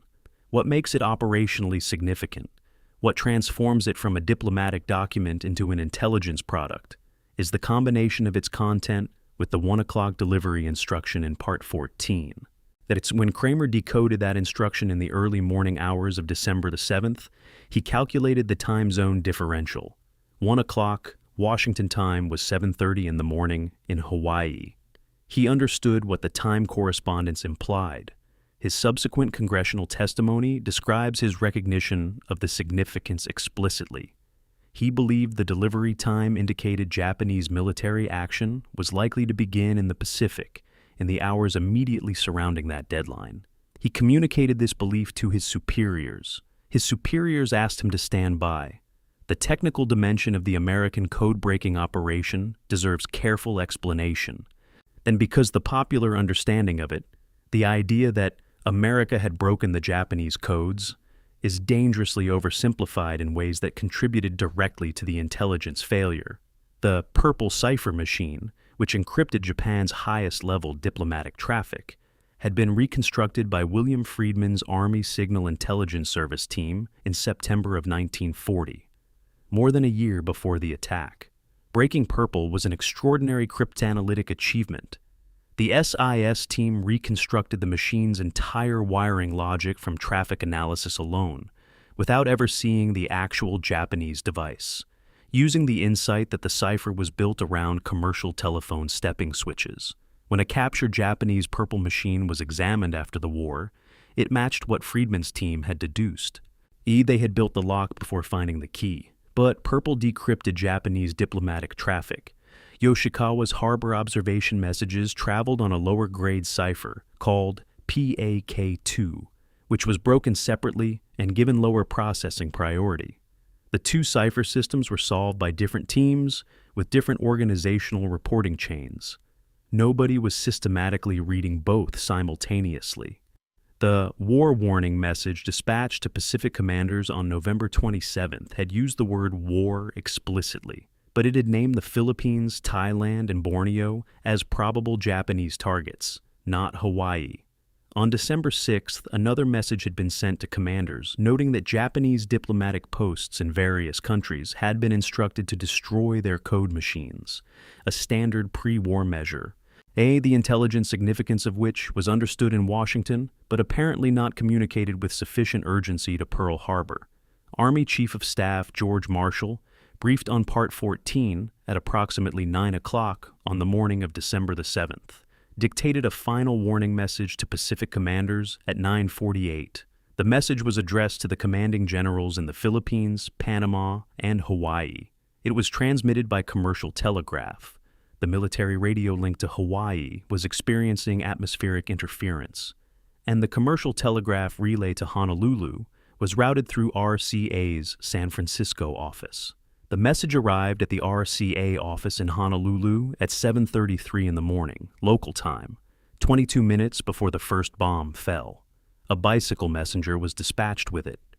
The messenger was on his bicycle when the attack began. He took cover in a drainage ditch. He delivered the message to military headquarters at approximately 11:45 in the morning. Marshall's warning arrived 4 hours after the attack ended. I've spent considerable time with the did they know debate, the argument most fully developed by historian Robert Stinnett in his 2000 book Day of Deceit, that Roosevelt deliberately withheld intelligence from Kimmel and Short to allow the attack to proceed and bring America into the war. I want to be direct about where I stand.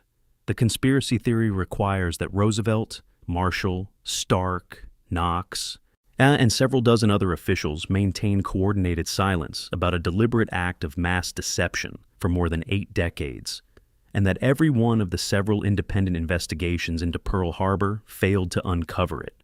Not because the evidence wasn't there, but because the investigators were also compromised. The simpler explanation, that bureaucratic systems fragment information, that individual officials failed to connect available dots, and that institutional inertia prevented correct action on ambiguous warnings, fits the documentary record without requiring any of those assumptions.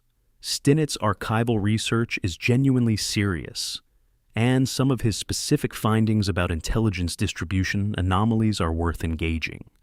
But the overall thesis asks you to believe in a conspiracy that maintained perfect secrecy across dozens of participants for a lifetime.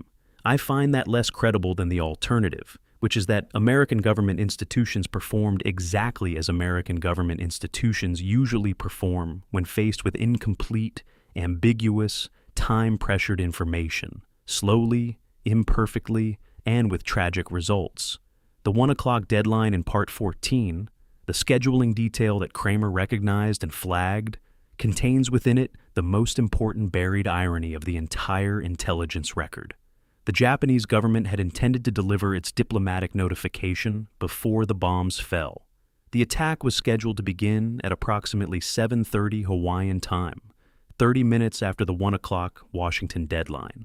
As Japan intended to be at war for 30 minutes before the bombs fell, the sequence was to be diplomatic notification, then military action. What actually happened was precisely reversed. The Japanese embassy in Washington failed to deliver the notification until 2:20 in the afternoon, Washington time, more than 2 hours after the attack had begun. The typist assigned to prepare the final clean copy of the message didn't come in on Sunday morning, and the diplomatic staff spent hours struggling with an unfamiliar typewriter. Japan attacked before its own diplomatic notification was delivered. The Day of Infamy language, the characterization of a sneak attack conducted without warning, was made factually complete not by American intelligence failure, but by a Japanese embassy's staffing problem on a Sunday morning. The aftermath of the intelligence failure, the process by which the available information was retrospectively examined, and the conclusions of that examination managed, is a story about how institutions handle the discovery of their own catastrophic inadequacy. The magic intelligence summaries, the daily compilations of purple and other high-grade Japanese diplomatic decrypts, were distributed to a very small list of senior officials throughout 1941. The distribution list included the President, the Secretaries of State, War, and Navy, and the senior military commanders in Washington. It did not include Admiral Kimmel at Pearl Harbor. This distribution decision, the exclusion of the Pacific Fleet commander from access to the highest level intelligence about Japanese intentions, is one of the most contested facts in the Pearl Harbor record. The official explanation, then and now, is that wider distribution increased the risk of the source being compromised. The practical effect was that the commander most directly in the path of Japanese military action was also the man with the least access to the intelligence indicating where that action might fall. The congressional investigation that followed, the Joint Committee on the Investigation of the Pearl Harbor Attack, which ran from November 1945 to May 1946, produced more than 40,000 pages of testimony and documentary evidence. It called 87 witnesses. It sat in session for 39 public days and 109 executive session days. Its final report was a carefully negotiated document that apportioned blame widely to Washington command failures, to intelligence distribution breakdowns, to the Pacific commander's decisions on the ground, without clearly resolving the fundamental question of who bears primary responsibility. Minority reports, filed by Republican members of the investigating committee, are sharper in their criticism of the Roosevelt administration. The majority report is softer. The truth, as the accumulated testimony makes plain, is that the failure was genuinely systemic, distributed across so many individuals and institutions that assigning primary responsibility requires a choice about which failure in the chain you consider most significant. Yet that choice is partly historical. It's also partly political. It was in 1946. It remains so today. The bicycle messenger who delivered Marshall's warning to Fort Shafter at 11:45 in the morning of December the 7th was a teenager named Tadao Fuchikami. He was Japanese-American. He had been on his delivery route when the attack began and had taken cover as the bombs fell. He delivered the message when he was able to do so safely. He was later questioned by military intelligence about the delayed delivery and cleared of any involvement in the delay. The delay was entirely attributable to the telegraph routing and timing, not to anything he did or failed to do. He continued working for RCA. He spent the rest of his life in Hawaii. His name appears in very few accounts of Pearl Harbor. The routing slip that tracked Marshall's warning from Washington to his bicycle bag survives in the National Archives. It is a document that managed to be both historically enormous and entirely ordinary. A commercial telegraph form, filled out in triplicate, for a message that arrived too late to matter and was delivered by a teenager on a bicycle while the harbor burned. Chapter 9. The Casualty List. Navy Department Casualty Branch Bulletin. Number 1, dated December 9th, 1941. The first official accounting of Pearl Harbor's dead, runs 47 typescript pages. It is held at the National Archives in Record Group 24. Most of it is what you'd expect: columns of names, ranks, rates, service numbers, vessel assignments, cause of death where known, cause listed as missing where not. But on page 23 there is an entry that makes you stop. A name has been typed and then retyped. The original letters still visible as ghost impressions beneath the correction ribbon, the way typewriter corrections from that era always left their shadows. Someone typed a name, decided it was wrong, rolled the carriage back, and typed a different version over it. Below the corrected name, in blue ink, in handwriting that is not the typist's, a note, "Check service record," enlisted under 2 names. The man's service record, retrieved separately from the National Personnel Records Center in St. Louis, shows he was born in Puerto Rico, had joined the Navy under an anglicized version of his name, and was killed aboard the Arizona. The name on the memorial today, the one carved in the marble, is the anglicized one. The name his mother knew is in a footnote of a service record. He died in the same harbor as the men from Iowa and Ohio and Georgia, but his death arrived in a different bureaucratic category than theirs did. The casualty documentation produced in the 48 hours after the attack was one of the largest administrative undertakings in American naval history to that point. The process is available in December of 1941 for identifying the dead depended on 3 primary mechanisms: metal dog tags, which survived fire poorly, and were sometimes lost in explosions or the chaos of sinking ships; service record comparison against physical characteristics, height, weight, scars, distinguishing marks, which required intact service records and intact bodies, and dental records, which were maintained far more consistently for officers than for enlisted men, and which in many cases simply didn't exist for the lower-rated sailors who made up the majority of the dead. The differential identification rate, more officers fully identified, more enlisted men listed as unknown, is not a conspiracy or a deliberate slight. It is a structural artifact of how the peacetime military had maintained its administrative paperwork. The officer corps had more complete records. The officer corps was therefore more completely identified. The arithmetic of institutional record-keeping shaped whose name appears on the memorial and whose doesn't. The total American dead at Pearl Harbor is given officially as 2,403. That figure is the one carved in stone, cited in textbooks, and used in every official commemoration. But the number requires some examination. It is a count of military personnel, Army, Navy, and Marine Corps. It excludes several categories of dead, whose exclusion is not secret, but is rarely acknowledged in popular accounts.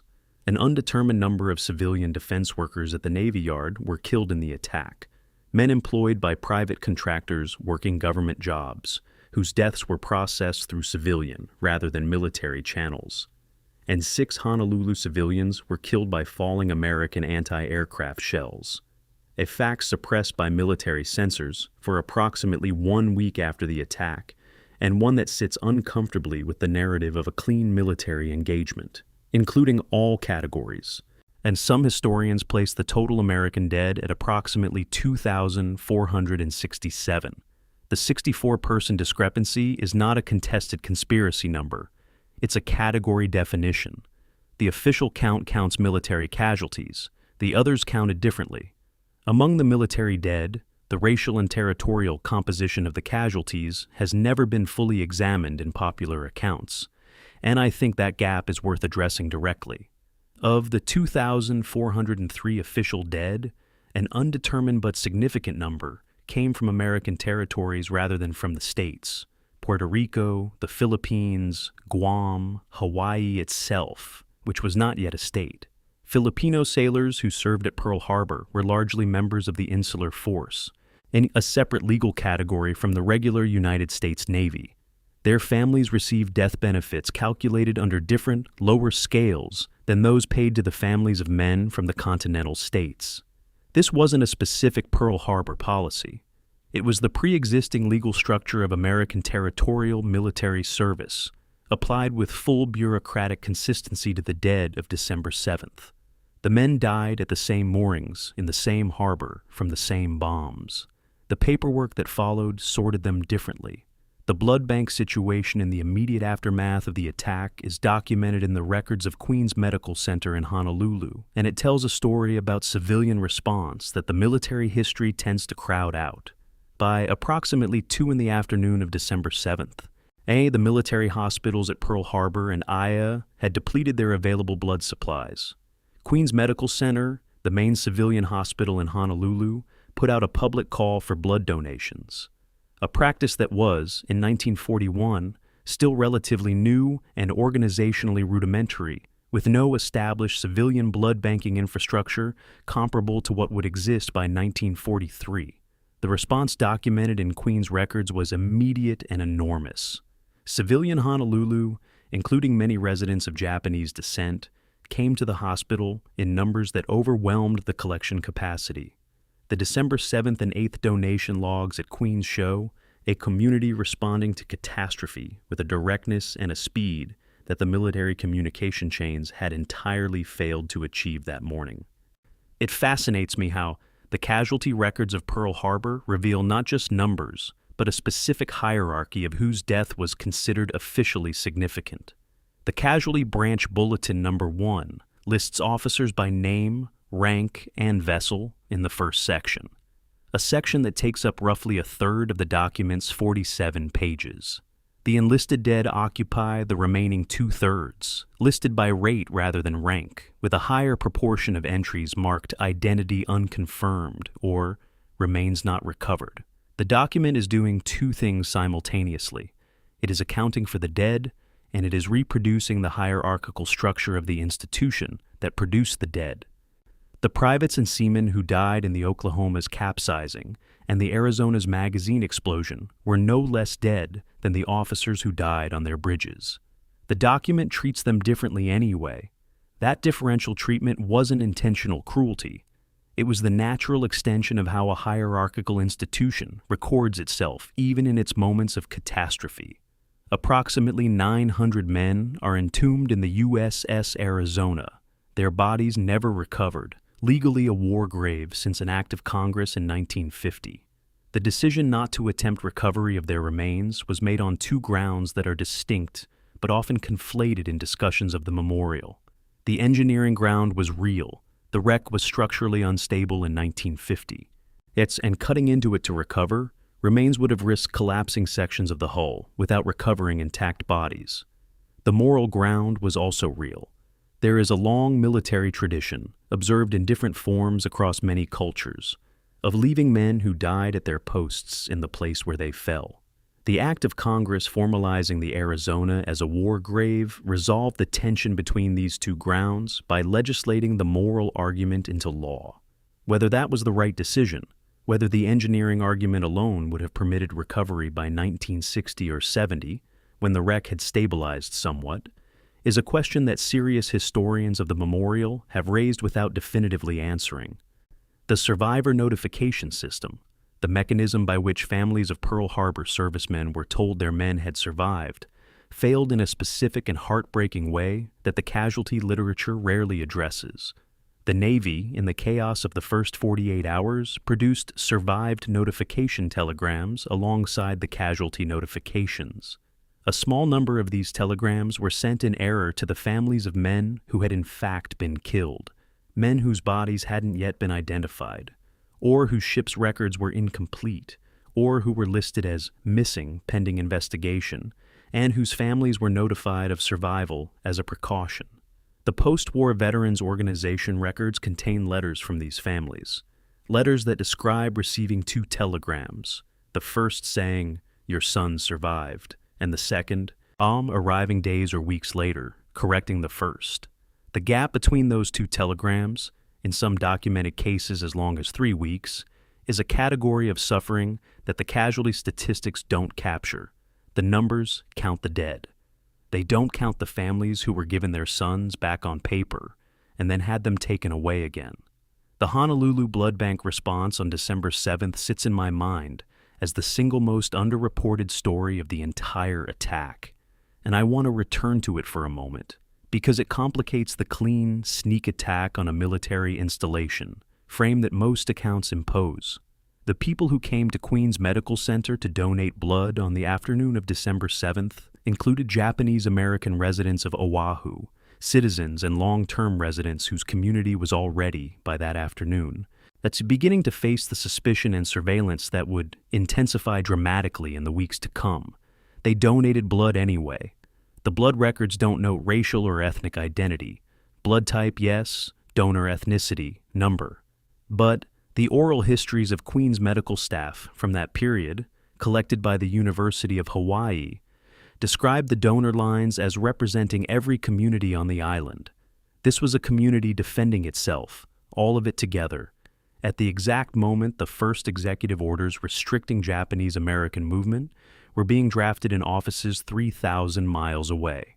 The final accounting of December the 7th, 1941, 2,403 official dead, 1,178 wounded, 18 ships sunk or damaged, and 188 aircraft destroyed, is a number that has become, over 84 years of repetition, almost abstract. What the casualty records restore is the specificity. The man with 2 names, one on the memorial and one in his mother's memory. The families waiting 3 weeks between 2 contradictory telegrams. The 900 men in the harbor who are still there. The 64 deaths in a category the official count decided not to count. The blood that Honolulu gave freely on an afternoon when the harbor was still burning. These are not footnotes to the casualty statistics. They are what the casualty statistics are made of. Chapter 10. The Radio Voice.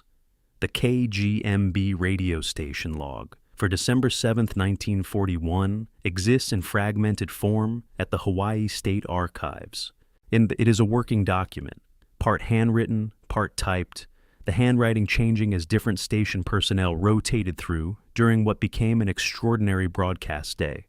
For most of its entries, the log is unremarkable. Timestamps, program identifications, routine transmission notations. And then, at 8 o'clock in the morning, the margin changes. Someone has written, in capital letters large enough to fill the available space, the words "real bombs," not "air raid," not "enemy attack," not any of the official emergency language that broadcasters had been trained to use in hypothetical attack drills. Just "real bombs." The distinction is not a small one. It is the moment when a broadcaster who had been sitting at a microphone prepared for a theoretical emergency understood that the theoretical was over and wrote the most basic honest description he could find into the station log before he went back on the air. Webley Edwards was a musician and band leader who had come to Hawaiian radio in the 1930s, building an audience with a mixture of Hawaiian traditional music, big band programming, and the kind of easy, unhurried announcing style that worked for the island's pace of life. He was not a news broadcaster. He was not a war correspondent. He was a man who happened to be at the microphone on a Sunday morning when the bombs started falling, and what he did with that accident of circumstance was go on the air and tell people what was happening in the plainest language he could find. His broadcast on the morning of December the 7th kept thousands of Honolulu civilians informed, relatively calm, even following official instructions during the most dangerous hours of the attack. He stayed on the air through the morning, through the silence period ordered by the military in the early afternoon, and through the subsequent hours of confusion and rumor. He was doing the job. The job happened to be one of the most consequential broadcast shifts in American radio history. The quote most commonly attributed to Edwards from that morning: "This is no drill. Pearl Harbor is under attack. This is the real McCoy. presents a genuine historiographical problem that I want to be honest about. The phrase "real McCoy" appears in multiple post-war accounts of the broadcast, cited by witnesses who claim to have heard it. It does not appear in the surviving KGMB log. The log's entry for that period records the broadcast time and notes emergency programming, but does not transcribe the specific language used. Audio recordings of the broadcast, if any were made, have not been located in any archive I'm aware of. The "real McCoy" attribution may be accurate.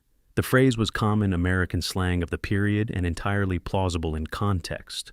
Or it may be the kind of retrospective verbal sharpening that happens when a moment of historical importance acquires a narrative that the original moment didn't quite provide. I've chosen to include it here with that caveat because its cultural life is part of the Pearl Harbor story, whether or not the words themselves are verbatim. The radio infrastructure that carried the news from Hawaii to the continental United States in the hours after the attack operated on a specific technical architecture that shaped what Americans were able to know and when. AM broadcast radio in 1941 used amplitude modulation, varying a carrier wave's strength in proportion to the audio signal, which was effective for local and regional transmission but couldn't cover the Pacific.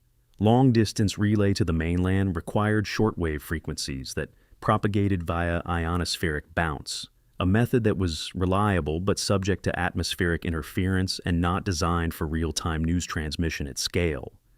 The CBS and NBC national radio networks distributed their programming from New York to affiliate stations via terrestrial relay, a combination of dedicated landlines and microwave relays, which meant that a news bulletin originating in New York reached San Francisco and Chicago in seconds.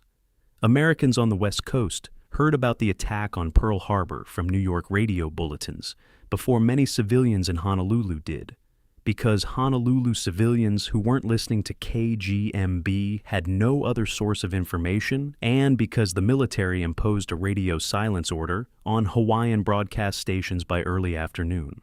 The first report of the attack to reach a continental American audience was not filed by a professional journalist. It came from a radio operator aboard a Pan American Airways Clipper flying boat that happened to be approaching Hawaii when the attack began. The Clipper was waved off by Pearl Harbor approach control and diverted to Hilo on the Big Island. The radio operator's transmission describing Japanese aircraft over Pearl Harbor and smoke visible from 30 miles was picked up by a ham radio operator in San Francisco, who relayed it to a Bay Area newspaper. That chain of transmission, military radio to amateur ham radio to commercial newspaper to wire service to national broadcast, is the actual first media circuit of the Pearl Harbor story, and every link in it was civilian, amateur, or improvised. The professional news infrastructure arrived later. The story arrived first through people who happened to be in the right place with the right equipment and the presence of mind to use it. When I was cross-referencing the broadcast records with the civilian reaction accounts compiled in the University of Hawaii Oral History Collection, the thing that struck me most wasn't the information Edwards provided, but the specific gap in information his broadcasts couldn't fill. Edwards could tell Honolulu that Pearl Harbor was under attack. He couldn't tell them whether a second attack was coming, whether an invasion fleet was offshore, or whether the Japanese aircraft would return. Those questions, the questions that most determined civilian behavior during the afternoon and evening of December 7th, were questions that nobody with access to a microphone could answer because nobody knew. The military had imposed radio silence on Hawaiian stations by early afternoon, ostensibly to prevent the Japanese from using broadcast transmissions as navigation aids.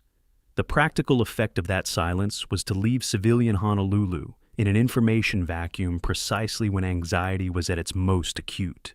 The military police logs from that afternoon document civilians stopping military vehicles to ask what was happening. The radio had gone silent. The silence was its own kind of terror. Roosevelt's address to Congress on December 8th, the Day of Infamy speech, was heard by an estimated 81 million Americans, approximately 60% of the total United States population, in real time via radio. The speech runs 6 minutes and 30 seconds. It was drafted primarily by Roosevelt himself on the evening of December 7th in the map room of the White House, with assistance from his aide Harry Hopkins, and a review by Secretary of State Cordell Hull. The drafts survive at the Roosevelt Presidential Library in Hyde Park, New York, and the most analyzed of them is the one that shows Roosevelt's handwritten amendment in the speech's first line. The typed draft reads, "A date which will live in world history." Roosevelt crossed out world history with a single pen stroke and wrote above it, "Infamy." The word infamy comes from the Latin infamia, meaning literally without fame, or without the capacity to be spoken of properly. Fame is legibility. Infamy is the state of being beyond normal speech. Roosevelt chose a word that, etymologically, meant December 7th should be unspeakable, and then spoke about it in terms that mobilized a nation. That specific editorial choice, made in pen, in a White House map room, on the evening of the worst day in American naval history, determined the moral and rhetorical frame of American engagement in the Second World War. The NBC and CBS radio networks both claimed primacy for their first Pearl Harbor bulletins on December 7th, and the FCC transmission logs that should settle the question are incomplete for the relevant time period. NBC's archive places its first bulletin at 2:26 in the afternoon Eastern Time. CBS's records indicate 2:25. The 1-minute gap, which both networks considered historically significant enough to dispute in their institutional records for decades afterward, tells you something useful about the media environment of 1941. A 1-minute difference in news delivery was considered a meaningful competitive advantage. The speed at which information moved between the attack and the American public, Pearl Harbor to national radio audience in approximately 6 hours, was, for 1941, extraordinarily fast. It was also, by the standards of every subsequent conflict, extraordinarily slow. The information environment shaped what Americans believed and when they believed it, and the radio shaped that environment more completely than any other medium in the country's history to that point. The practical effect of the radio broadcasts on civilian behavior in Hawaii was mixed in ways that the official accounts don't always acknowledge. Any Edwards broadcasts kept people informed through the morning. The false reports of Japanese paratroopers landing on the north shore of Oahu, which circulated on both civilian and military radio during the late morning hours, generated genuine panic in several Honolulu neighborhoods, according to the police and military logs from that period. The paratroopers didn't exist. The reports were combinations of garbled message traffic, honest misidentification of bailed-out American pilots, and the kind of rumor amplification that happens when frightened people share unverified information across a communication network with no editorial filter. The radio had informed Honolulu about the attack. It then amplified the misinformation that followed. Both functions, accurate information and inaccurate rumor, traveled on the same infrastructure, aiming through the same voices at the same volume. The real bombs notation in the KGMB log stays with me as the cleanest summary of what made December 7th, 1941, different from the wars that had come before it. It was the first major American military disaster to be reported in real time to a civilian audience. The radio turned a naval battle into a national experience simultaneously, while it was happening, while the fires were still burning and the bodies were still in the water. That simultaneity, the fact that Americans in Iowa and Georgia and Oregon were hearing about the attack while the attack was still in progress, changed what Pearl Harbor was. It wasn't just a military event. It was a shared civic trauma, experienced collectively, in real time, eased through a voice on a radio saying "real bombs" in capital letters in the margin of a log that nobody was supposed to read. Webley Edwards went back on the air. The harbor was still burning. He told people what he knew. It wasn't everything. It was what he had. Chapter 11. The Response Machine. The Ford Motor Company's Willow Run bomber plant in Ypsilanti, Michigan, broke ground on April 18, 1941. That date matters. It is 7 months and 19 days before the attack on Pearl Harbor. The souvenir program from the groundbreaking ceremony, preserved at the Benson Ford Research Center in Dearborn, lists the plant's planned production capacity as 540 B-24 Liberator heavy bombers per month. The building itself, when complete, would cover 67 acres under a single roof, the largest manufacturing facility in the world by floor area. When it reached full production in 1944, Willow Run was completing one B-24 every 63 minutes, around the clock, 7 days a week. But the foundation was poured in April of 1941. Pearl Harbor didn't build Willow Run. Pearl Harbor opened the throttle on a machine that was already running. The declaration of war that followed December 7th moved through Congress with a speed that reflected, as much as anything, the degree to which the legal and political apparatus for war had been pre-positioned. Congress declared war on Japan on December 8th in 33 minutes. The Senate voted 82-0, and the House voted 388-1. The single dissenting vote cast by Representative Jeanette Rankin of Montana, a pacifist who had also voted against entry into the First World War, and who told reporters afterward that she could not vote for war. She received more than 1,000 threatening letters and telegrams in the week that followed, several of which were intercepted and reviewed by the FBI under its surveillance of known pacifist organizations. She was not re-elected in 1942. She lived until 1973. She said until the end that she stood by the vote. She is the only person in American history to have voted against entering both world wars. History has not been entirely kind to that distinction, but I think the distinction deserves acknowledgement. The Office of Production Management, under William Knudsen, a Danish immigrant who had worked his way from bicycle shop floor to president of General Motors before Roosevelt recruited him for the Mobilization effort, had been in operation since January of 1941. Knudsen's production philosophy was rooted in the Ford system: standardization of components, continuity of process, elimination of variables. He had spent his career making cars. He was now making war material, and the transition required him to apply the same production logic to weapons that he had spent decades applying to consumer goods. The mobilization priority orders his office issued in the days following Pearl Harbor are held at the National Archives in Record Group 179, and they are remarkable documents, highly specific, numerically detailed, organized around pre-calculated material allocation tables that could not have been developed in the 48 hours after December 7th. Those tables had been prepared in advance. The mobilization plan existed before the attack. Pearl Harbor didn't create it. Pearl Harbor made it politically possible to implement it without restriction. The conversion of civilian manufacturing infrastructure to war production is a process whose technical complexity is consistently underestimated in popular accounts of the American industrial war effort. The key limiting factor was not money, not labor, and not raw materials. It was machine tools, the metal cutting and shaping equipment that determines what a factory can physically produce. A stamping press designed for automobile body panels cannot stamp aircraft-grade aluminum without new die sets calibrated to different alloy properties and different tolerances.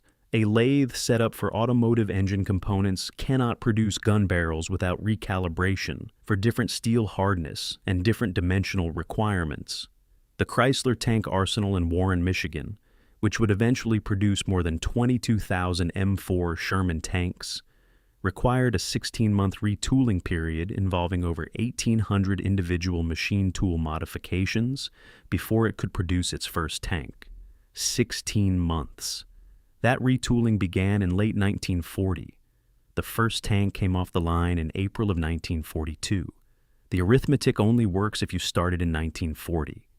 The Navy enlistment records for December 8, 1941, the day after the attack, show approximately 12,000 enlistments processed by Navy recruiting offices across the country. 12,000 in a single day. That number is documented in the Bureau of Naval Personnel Records and is the largest single-day enlistment figure in Navy history. The Army and Marine Corps reported comparable surges in their own recruiting offices. The queues formed before the offices opened. In some cities, men slept on the steps of recruiting stations overnight to ensure they could enlist at opening time. This response, immediate, massive, voluntary, was the human complement to the industrial machine that Knudsen was operating. The machine needed fuel and steel and machine tools. It also needed bodies. December 8th provided both. The industrial mobilization story has a counter-narrative that runs through it that I feel obligated to include because leaving it out would be a form of dishonesty.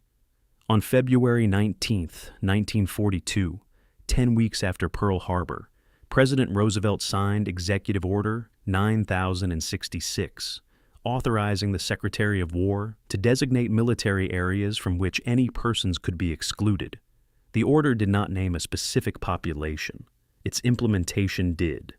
Approximately 120,000 Japanese Americans, most of them American citizens, many of them born on American soil, and virtually none of them with any documented connection to Japanese military or intelligence operations, were removed from their homes on the West Coast and confined to internment camps at locations including Manzanar in California, Minidoka in Idaho, and Topaz in Utah. The order was signed 4 days before Knudsen's OPM was reorganized into the War Production Board. The mobilization of American industrial capacity and the mobilization of American institutional racism happened simultaneously in the same weeks, under the same administration. A complete account of the American war machine cannot include only the factories.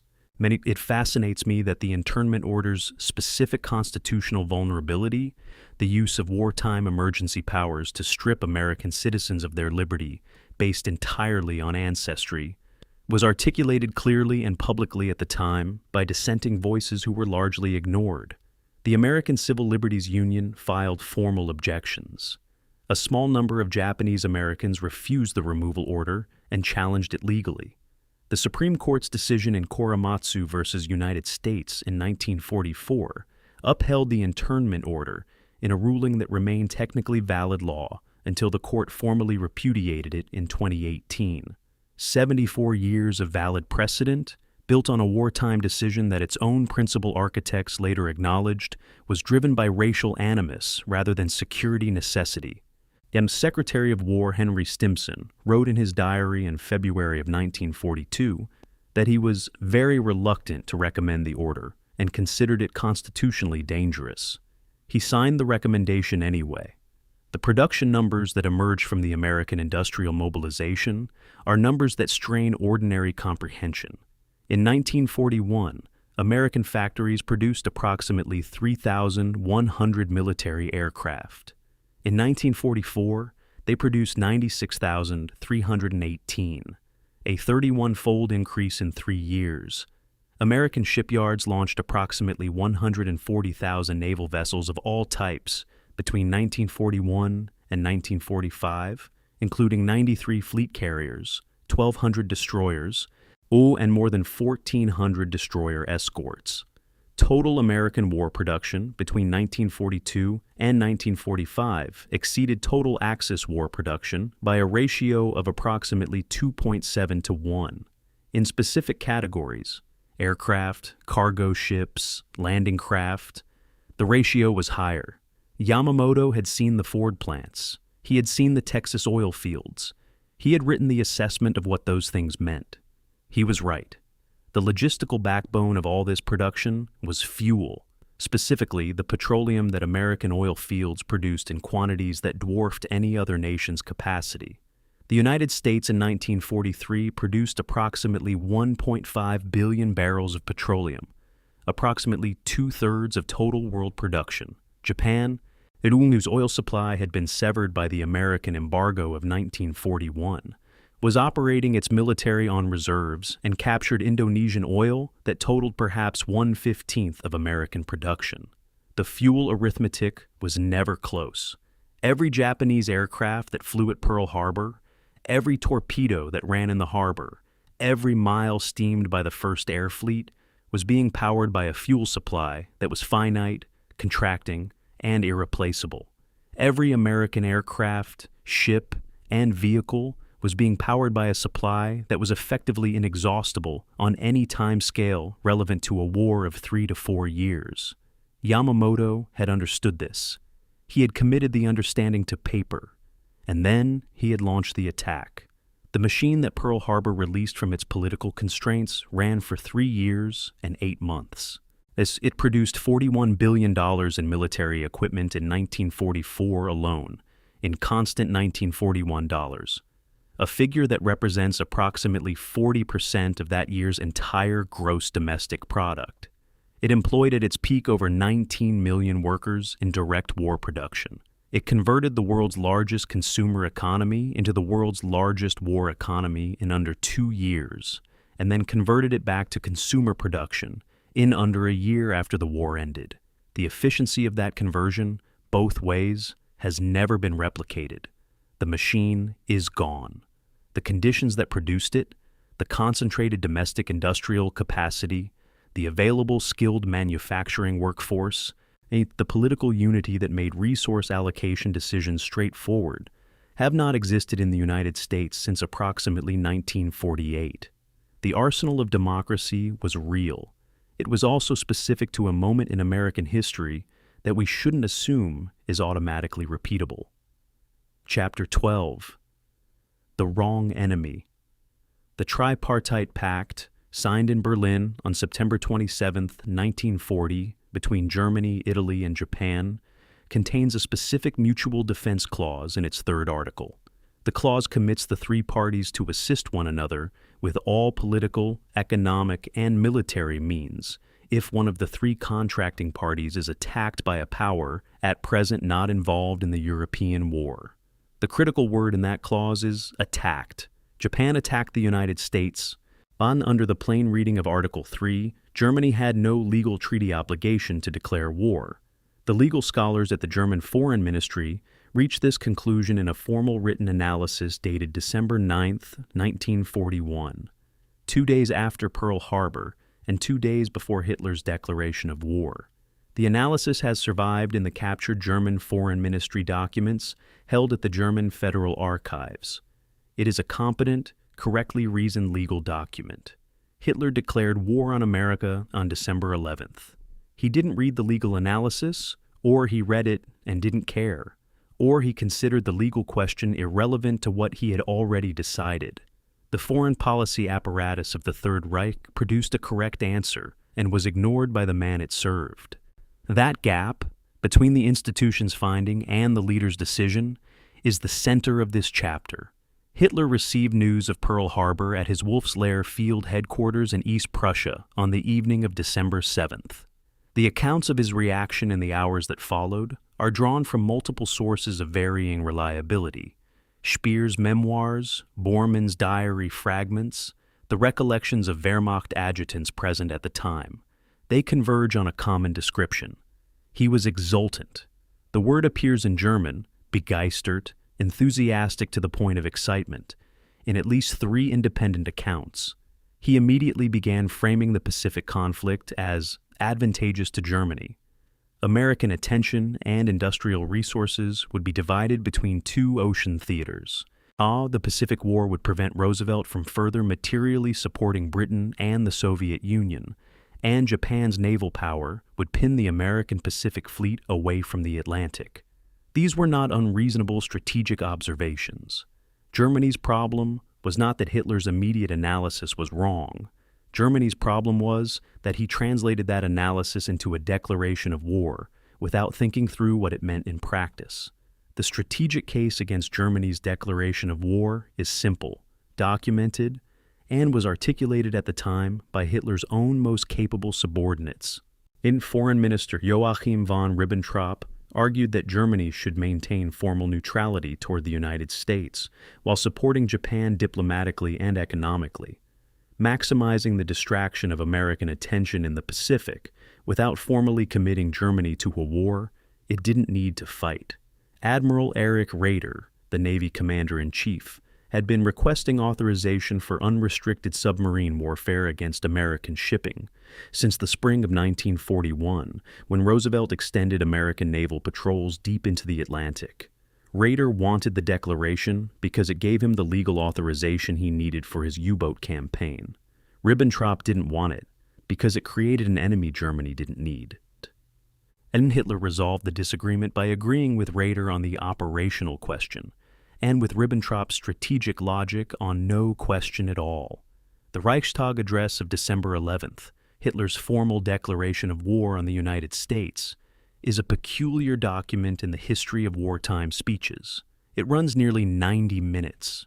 It is primarily an attack on Roosevelt personally, cataloging American provocations and describing Roosevelt's policies in language that ranges from accusatory to contemptuous. The word schmarotzer, parasite, is used twice to describe Roosevelt's relationship to the international order. The speech devotes far more attention to American domestic politics, New Deal economic policies, and Roosevelt's Jewish advisors than to any military or strategic rationale for going to war. American newspaper correspondents who filed reports on the speech noted its absence of strategic logic. The speech was not designed to explain a strategic decision. It was designed to perform German grievance for a domestic audience that had been absorbing years of anti-American propaganda and needed a narrative frame for what was happening. Hitler had stopped calculating and started narrating. Nations led by men who have stopped calculating and started narrating are dangerous in a specific way. Not because they become unpredictable exactly, but because their decisions become immune to the kind of rational dissuasion that might otherwise have stopped them. The U-boat campaign that Hitler's declaration enabled, what German submarine commanders called the Second Happy Time, or Die glückliche Zeit, produced devastating Allied shipping losses in the first 6 months of 1942.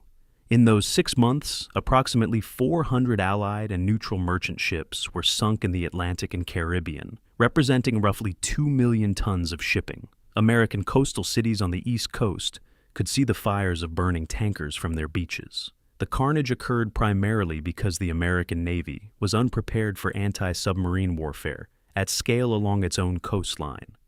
Convoy systems were not implemented until April of 1942, and for months before that, American ships sailed individually and were sunk individually.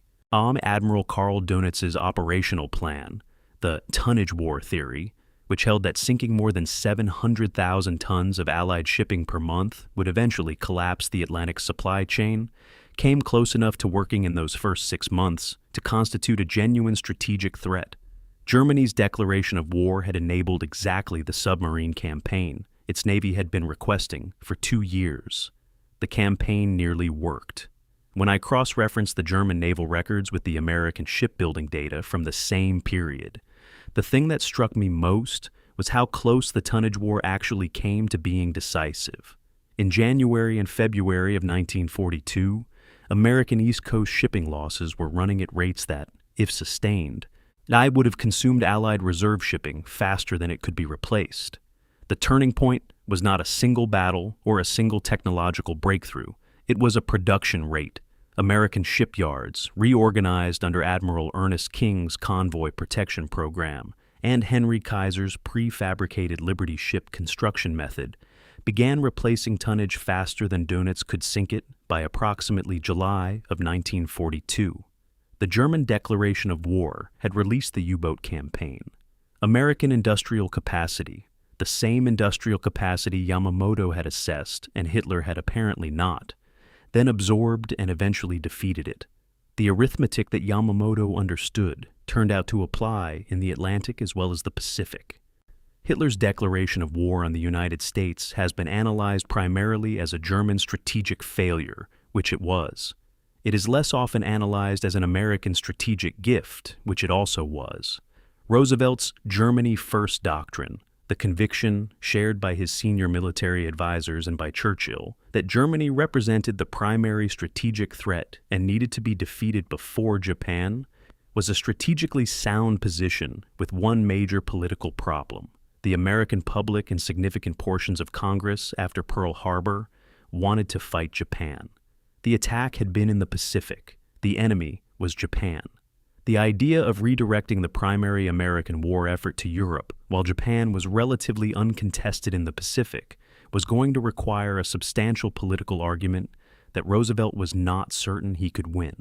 Hitler's declaration of war solved this problem in a single afternoon. Germany had declared war on the United States, not the other way around. The Germany First strategy was now legally simple rather than politically contested. Hitler had given Roosevelt the permission and structure for the strategy Roosevelt already wanted to pursue. It is possibly the most consequential gift one wartime leader has ever inadvertently given an enemy. Mussolini declared war on the United States on the same day as Hitler, December 11th, 1941. This fact appears in virtually no popular account of Pearl Harbor. It receives almost no coverage, no analysis, almost no mention. Mussolini was already at war with Britain, Greece, and the Soviet Union. Adding the United States to the list was, from his perspective, more primarily an act of alliance maintenance, a demonstration of commitment to the Axis partnership that cost him nothing he wasn't already committed. But December 11th, 1941, is the day the Second World War became fully global in a legal and formal sense. Germany, Italy, and Japan on one side. The United States, Britain, and the Soviet Union on the other. The coalition structure that would determine the war's outcome was established in a single day, partly by a legal analysis that was correct and ignored, partly by a speech that was 90 minutes of grievance with no strategic content, and partly by a declaration from a dictator in Rome that nobody remembered to include in the story. The German declaration of war produced one additional consequence that is rarely examined in the Pearl Harbor literature. It clarified, almost instantaneously, what the United States was fighting for. Before December 11th, the American war was a war against Japan, a specific nation that had committed a specific attack. After December 11th, the American war was a war against fascism across two oceans. The moral and political enlargement of the American war aim, from revenge against Japan to the defeat of the Axis as a whole, was not planned, not strategically designed, and not the result of American diplomatic skill. It was handed to Roosevelt on December 11th by the man Roosevelt had spent 2 years trying to contain. That enlargement shaped the entire subsequent political character of the American war effort, including the Atlantic Charter commitments, the Lend-Lease expansion, and ultimately the United Nations framework that emerged from the war's end. The wrong enemy declared war on the United States at the wrong time for all the wrong reasons, and in doing so, he helped define what the right reasons were. The question that emerges from December 11th is not primarily strategic. The strategy is relatively clear in retrospect. Hitler made a decision that accelerated his defeat. The more interesting question is institutional and political. Ribbentrop's office produced a correct legal analysis. Rotter's Navy produced a rational operational request. Hitler overrode both with a performance for domestic consumption that had no strategic foundation. The German government's expert advice was available, was solicited, was correctly rendered, and was set aside. Yes, this is the same failure mode that appears throughout the pre-Pearl Harbor record on the American side.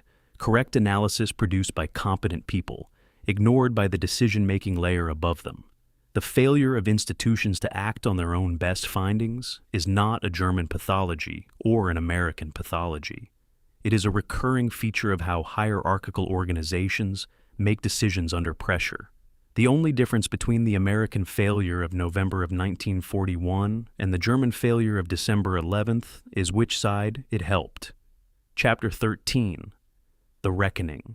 The personnel file of Rear Admiral Husband E. Kimmel, Record Group 24 at the National Archives, contains a one-page document dated December the 17th, 1941. Or it is the official notice of his relief from command of the United States Pacific Fleet. The document is signed by Secretary of the Navy Frank Knox. It is brief, formal, and written in the bloodless administrative language that institutions use when they are doing something they would prefer not to have examined too closely. But in the right margin of this document, added, judging by the ink type and color, well after the original signing, there is a single word in Kimmel's own handwriting. The word is unacceptable. Below it, a date, June 1942. He returned to this document 6 months after it was handed to him. He looked at it again, perhaps for the 100th time, and he wrote his verdict of it in the margin. He petitioned Congress for vindication until his death in 1968. The Navy Department formally recommended posthumous restoration of his rank in 1999, No action was taken. The word unacceptable is still in the margin.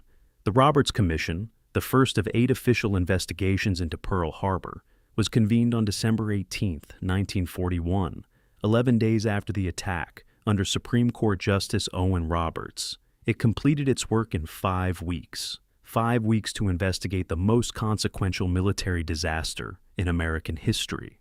Its methodology, examined in retrospect, is troubling in ways that the Commission's eventual authority has long obscured. Kimmel and Short were called to testify. They were not informed they were targets of the investigation. They were not allowed legal counsel during their testimony. They were not provided access to the intelligence documents, the magic intercepts, the purple decrypts, the bomb plot message, that might have contextualized their operational decisions. They testified without knowing what they were defending themselves against, without legal representation, and without access to the evidence that would have been most relevant to their defense. The Commission found both men guilty of dereliction of duty. The finding was released to the press before any subsequent investigation had been conducted. It became the official narrative. Everything that followed was, in varying degrees, a correction to it. The Army Pearl Harbor Board and the Navy Court of Inquiry, 2 parallel investigations conducted simultaneously in 1944 and classified until after the war's end, reached conclusions that differed substantially from the Roberts findings. Both investigations examined the intelligence distribution record with greater access and greater rigor than the Roberts Commission had done. Both found fault at the Washington level. The Army Board named Army Chief of Staff George Marshall specifically, finding that his failure to ensure adequate warning reached Pacific commanders was a primary contributing factor in the disaster. The Navy Court found similar failures attributed to Chief of Naval Operations Harold Stark. These findings, more analytically rigorous, based on more complete evidence, and produced by investigators with direct military expertise, were classified immediately. They were not released to the public until 1945, when the war's end made their suppression politically unnecessary. By then, the Roberts finding had been the public record for 3 years. The revision arrived too late to displace it. The intelligence distribution question is where the case for Kimmel and Short is strongest, and I want to be specific about why. The magic diplomatic summaries, the daily compilations of purple and high-grade Japanese diplomatic decrypts, were distributed to a specific list of senior officials throughout 1941. The list included the President, the Secretaries of State, War, and Navy, and the senior military commanders in Washington. It did not include Kimmel. It did not include Short. The commander of the Pacific Fleet, the man whose ships and sailors were the primary military target of Japanese planning being discussed in those intercepts, was explicitly excluded from the distribution list for the intelligence that would have been most relevant to his defensive preparations. The official justification was source protection. Wider distribution increased the risk of the Japanese learning their codes were broken. That justification has force, but its practical effect was to keep the man most directly in the attack's path in the dark about the most specific available indicators of where the attack was aimed. The 8 investigations, taken as a sequence, tell a story about institutional self-examination that is not flattering to the institutions. Roberts in 1942, dereliction by Kimmel and Short. In an Army Board in 1944, Marshall at fault. Navy Court in 1944, Stark at fault. Clausen investigation in 1945, intelligence distribution failures. Clark Inquiry in 1945, problems with purple machine distribution to Pacific commands. Hewitt Inquiry in 1945, further intelligence distribution and analysis failures. Joint Congressional Committee in 1946, broadly distributed institutional failure across multiple commands and agencies.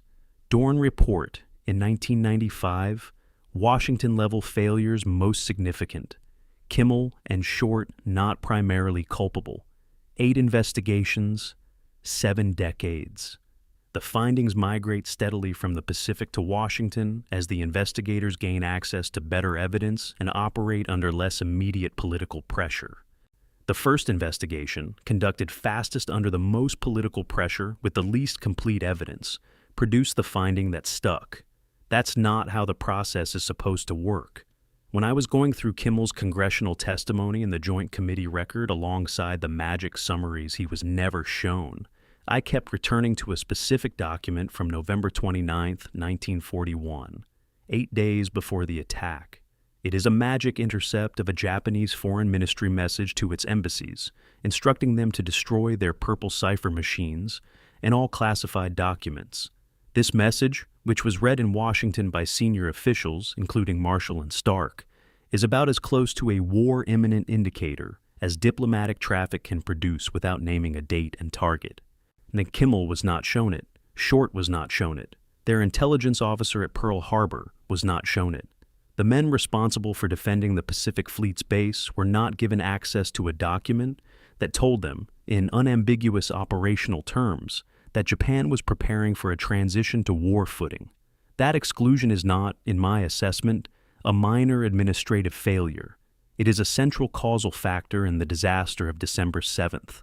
The Dorn Report of 1995, the most recent comprehensive official examination, was produced by the Department of Defense Inspector General under a directive from President Clinton. It ran 288 pages and reviewed more primary evidence than any previous investigation, including materials that had been classified for 50 years. Its principal finding was that Kimmel and Short were not primarily culpable for the Pearl Harbor disaster, and that the failures of Washington-level commanders, specifically in intelligence distribution and warning adequacy, were the most significant contributing factors. The report recommended posthumous restoration of Kimmel and Short's 4-star wartime ranks. The recommendation was forwarded to the Secretary of Defense. It was forwarded to Congress. Bills were introduced in multiple subsequent congressional sessions to implement the recommendation. Each bill was referred to committee. Each bill expired without a vote. The political cost of formally revising the Pearl Harbor accountability narrative, of officially acknowledging that the men publicly named as responsible bore less responsibility than the men who were never publicly named, has exceeded the political will of every administration in Congress since 1995. Kimmel's grandson, Tom Kimmel, spent 20 years as an FBI intelligence analyst before retiring to become the most persistent advocate for his grandfather's posthumous rehabilitation. He has testified before Congress. He has written articles and given interviews. He has filed Freedom of Information requests and navigated the specific bureaucratic obstacle course that exists between a family's sense of historical injustice and the government's interest in not reopening settled questions. He has described his career choice, federal intelligence analysis, as partly motivated by his grandfather's case, a desire to understand from the inside how intelligence failures happen and how institutions respond to them. Whether that's a redemption narrative or simply a fact about one man's life choices, I genuinely don't know. But the picture it creates of a man whose grandfather was destroyed by an intelligence failure, spending his career studying intelligence failures, has the quality of history insisting on its own continuity. The legal framework under which Kimmel and Short were adjudicated, specifically the Article of War provision covering dereliction of duty, did not require proof of specific negligence in the criminal sense, and it required only a finding that an officer had fallen below the standard of care expected of his position. This lower evidentiary threshold meant that the Roberts Commission did not need to demonstrate that Kimmel and Short could have prevented the attack, only that they should have done more with what they had. The argument is not entirely without merit. Both men made some decisions in the weeks before December 7th that their own post-war analysis acknowledged as suboptimal. Kimmel could have ordered additional aerial reconnaissance of the northern approaches. Short could have implemented a full war alert rather than an anti-sabotage alert. These are real decisions with real consequences. But they were decisions made by men who were not provided with the intelligence that would have made their full significance apparent. And judging those decisions without acknowledging that context is like evaluating a doctor's treatment decision without telling the jury that the hospital withheld key test results from him. The word unacceptable in the margin of Kimmel's relief notice sits in its archival folder in Washington, and nobody is going to act on what it says. The Navy Department's recommendation is on record. The Dorn Report's findings are on record. The subsequent congressional testimony is on record. The historical consensus among professional military historians, if not in the public narrative, is that the Roberts Commission was inadequate and its findings were incomplete. And still the official finding stands, all because changing it requires someone in authority to absorb the political cost of saying publicly that the first thing the United States government told its people about Pearl Harbor was wrong. That cost has not yet been paid. Whether it ever will be is a question that will outlast everyone currently involved in answering it. Chapter 14, The Carrier's Enterprise Deck Log, December the 7th, 1941. The entry for 0600 reads, Position 215 miles west-southwest of Pearl Harbor. Wind east-northeast, 10 knots. Visibility 10 miles. Admiral William Halsey had planned to be in Pearl Harbor that morning. He had expected to arrive at Ford Island on December 7th, after completing Operation Ferry, the delivery of Marine Fighter Squadron 211 to Wake Island. A day earlier, on December 6th, the Enterprise Task Force had encountered heavy seas that suspended flight operations and slowed the force's progress toward Oahu. The deck log for December 6th records, heavy seas, aircraft operations suspended, speed reduced. A single bad weather day. One day of rough water in the North Pacific. If December 5th had been calm, the Enterprise would have been at her moorings at Ford Island when the first Japanese bomb fell. She was not there. The weather log that saved the Pacific Fleet is a 2-line entry about wind and waves. The 3 American fleet carriers assigned to the Pacific on December the 7th, 1941, were all absent from Pearl Harbor, and their absence was the result of 3 separate and entirely coincidental operational circumstances. Enterprise was 215 miles to the west, returning from Wake Island. Lexington was 420 miles southeast of Midway Island, delivering aircraft to that garrison as part of a separate ferry operation. Saratoga was at the Puget Sound Navy Yard in Bremerton, Washington, undergoing a refit following a torpedo hit she had sustained earlier in the year. 3 carriers. 3 separate reasons for absence. None of them connected to any foreknowledge of the attack, any deliberate dispersal order, or any strategic foresight on the part of American commanders. The carriers survived because of a rough weather delay, a scheduled ferry mission, and a repair schedule. The entire subsequent American victory in the Pacific rested on those 3 accidents. Genda's planning documents, recovered after the war, make the carrier priority absolutely explicit. The first wave tasking order listed American fleet carriers as the primary strike objective. Battleships were listed as secondary. Genda and Yamamoto had both understood that the carriers, not the battleships, were the true center of American naval power in the Pacific, that the battleships were symbols of a doctrine already passing into obsolescence, while the carriers were the instruments of the naval war that was actually coming. The Japanese attack was therefore designed to destroy the wrong things first, and couldn't find the right things at all. The battleships it sank were, as subsequent events confirmed, recoverable losses. 6 of the 8 battleships hit at Pearl Harbor were eventually repaired and returned to service. In the carriers that weren't there were irreplaceable on any timescale that mattered to the Pacific War's first year. The knowledge of the carrier's absence reached the Japanese strike force before the first wave departed. Yoshikawa's final harbor report, transmitted on December 2nd, had confirmed that both Enterprise and Lexington had left Pearl Harbor. This information was received at the operational command level. The absence was noted. The decision was made to proceed. 2 explanations exist for why the Japanese didn't modify their strike plan in response to the carrier's absence, and both have support in the primary record. And the first is that the planning was too far advanced, and the carrier force too far committed. Changing the target set at that stage would have required restructuring the entire attack architecture on 48 hours' notice. The second is that the attack's strategic purpose, the neutralization of American Pacific Fleet offensive capability for a sufficient period to allow Japanese consolidation of the southern resource area, could be achieved against battleships even without the carriers. Both explanations are probably partly true. Neither one is entirely satisfying when you think about what the carriers subsequently did to Japanese naval power at Midway.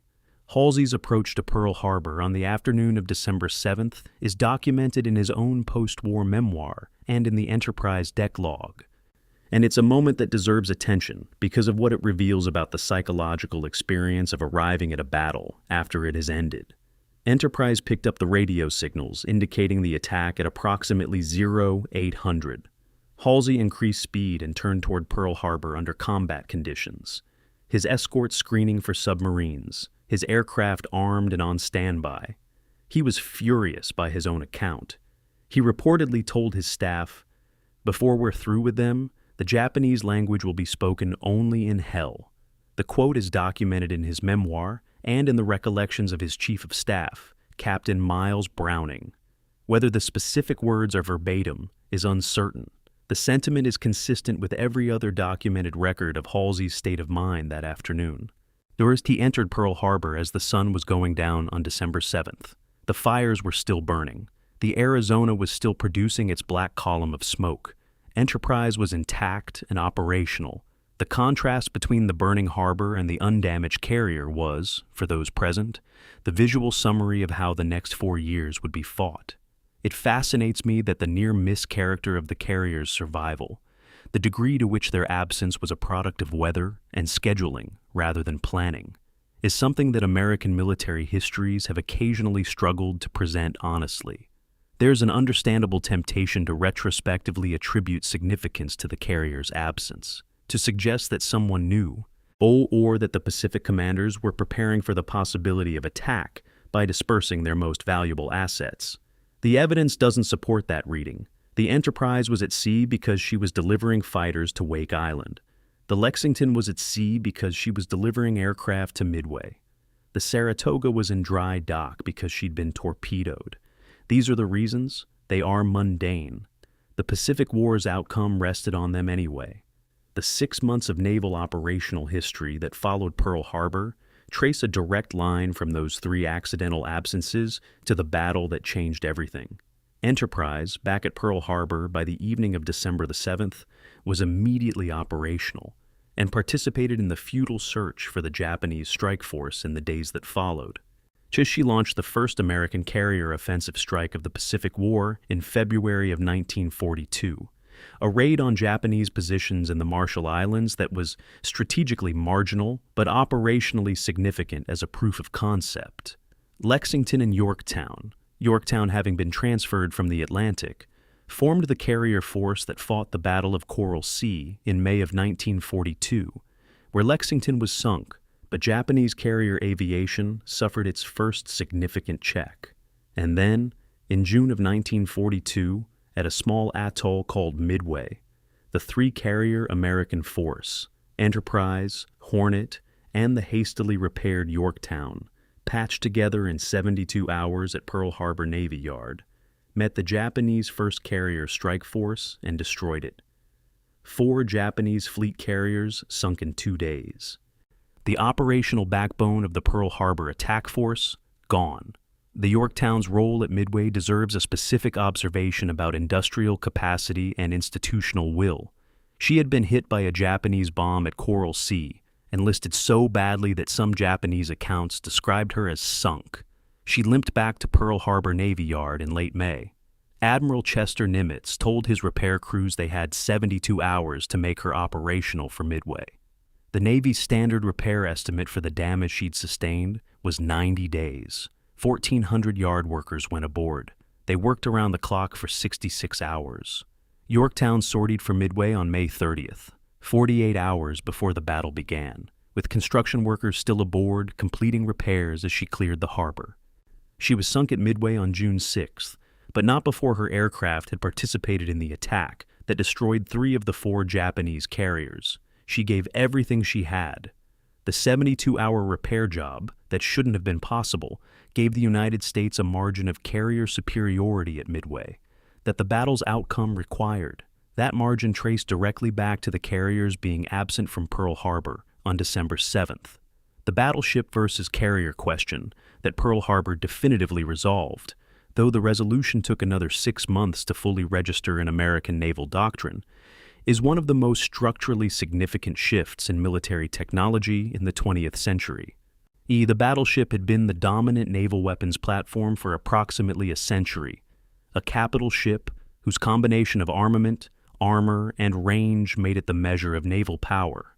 The Pearl Harbor attack, conducted entirely by carrier aviation, sank or severely damaged 8 battleships without a single Japanese surface vessel coming within gun range of Pearl Harbor. The implications were instantaneous and permanent. Admiral Ernest King, who took command of the U.S. fleet in the weeks after Pearl Harbor, understood them immediately. His subsequent reorganization of American Pacific naval strategy around carrier task forces rather than battleship battle lines was not a tactical preference.